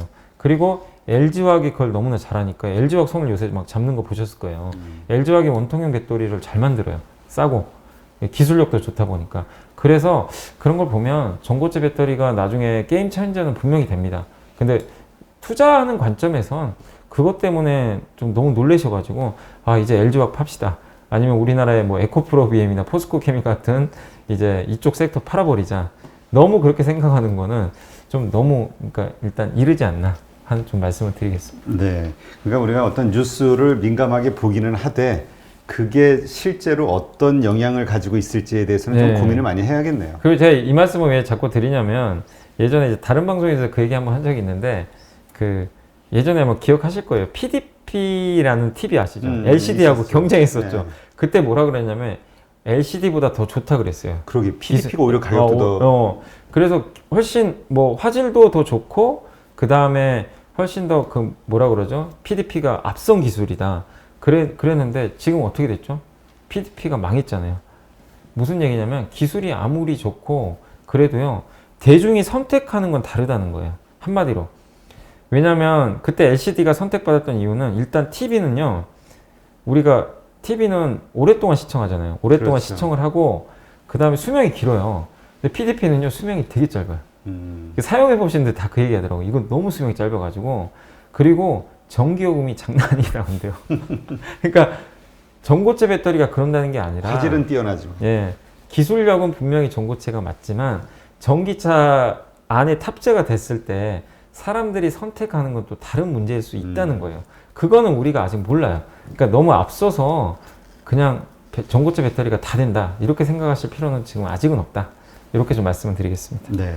아마 꼭 이게 이 전고체 배터리, 이 2차 전지 여기에만 상관되는 얘기는 아닌 것 같고요. 아마 우리가 이렇게 저렇게 접하는 모든 정보들을 네. 어떻게 투자에 연결시키느냐, 그 정보를 활용하는 맞습니다. 예. 혹은 팩트 체크하는 네. 이런 습관을 갖는 게 중요할 것 같아요. 그러니까 이게 전고체 배터리도 공부는 해 놓으셔야 돼요. 나중에 진짜로 이게 우리가 예상과 다르게 도요다가요, 진짜 대량 양산을 해버리면 얘기가 달라질 수 그러면 있어요. 이제 진짜 진짜 위험할 수 있어요. 근데 지금 나오는 뭐 자료나 이런 걸 봤을 때 도요다도 2025년이라고 얘기를 했어요. 대량 양산을. 그러면 아직은 시간이 많이 남아 있잖아요. 그렇다는 얘기는, 아니 왜 시범 양산하는데 4년 후에 대량 양산이야? 그러면 거기서 우리가 뭘 얻을 수가 있는 거죠? 아, 만들기가 쉽지는 않구나. 대량으로. 그거를 우리가 알 수 있는 거죠. 그러면 아직은 뭐 너무 그 우리나라 리튬이온 배터리에 대해서 걱정할 필요는 없는 것 같습니다. 네. 알겠습니다. 오늘 이렇게 해서 이베스트 투자증권의 염승환 차장님과 함께 현재 주식시장을 아우르고 있는 여러 이슈들에 대해서 하나씩 점검을 해봤고요. 투자하시는 데 있어서 상당히 좋은 도움이 되는 인사이트가 아니었나 이렇게 생각이 됩니다. 어쨌건 지금 결론적으로 얘기하면 많이 시장은 올라왔지만 아직 시장에 들어갈 수 있는 상황, 그러니까 매수의 그 뭐라 그럴까, 시기는 뭐 맞다 이렇게 보면 되겠죠. 네, 그러니까 제가 마지막으로 말씀드리고 싶은 거는, 장이 많이 올라왔지만 좀 살펴보셔야 될 건 저는 한 3가지 정도로 보고 있어요. 그게 그 시그널 아니면 그냥 어디까지 갈지 모르니까 그냥 좀 계속 보유해보자, 이런 좀 말씀드리고 싶은 게, 첫 번째로 이제 아까 오늘 서두에도 뭐 이제 말씀드렸지만 이제 연준이 언제 긴축할 수도 있는 거잖아요. 어느 시점에서 갑자기. 그래서 그 긴축 사이클이 나오기 전까지는, 근데 그건 몰라요. 아직은 내년 하반기 정도 돼봐야 확인 가능하니까 그거 한번 좀 생각해 보시면 좀 좋을 것 같고 그리고 아까도 말씀드린 두 번째가 개인들이 갑자기 이탈하는 경우 유동성에 문제가 생겨. 근데 아직은 전혀 그런 게 없잖아요. 그렇죠.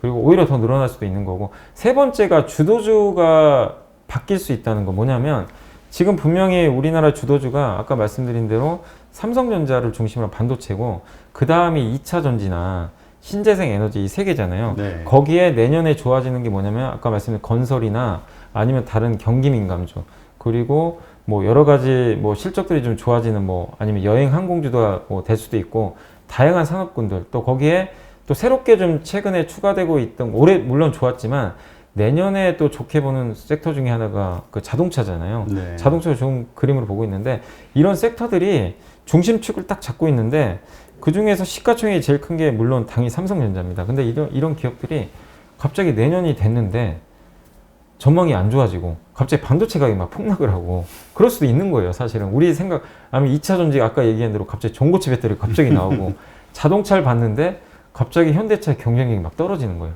그런 쇼크가 발생하면 이거는 증시가 가라고 해도 못 갑니다. 그렇죠. 그러니까 이 세 가지 조건들을 한번 여러분들이 곱씹어 보셔가지고 여기서 뭔가 좀 이 셋 중에 하나가 틀어지는 게 나온다.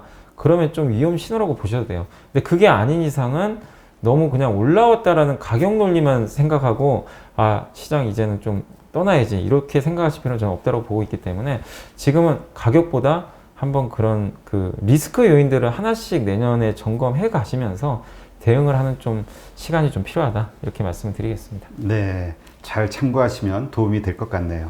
네, 오늘 이렇게 함께 해주신 염승환 차장님께 감사드립니다. 네, 감사합니다. 고맙습니다.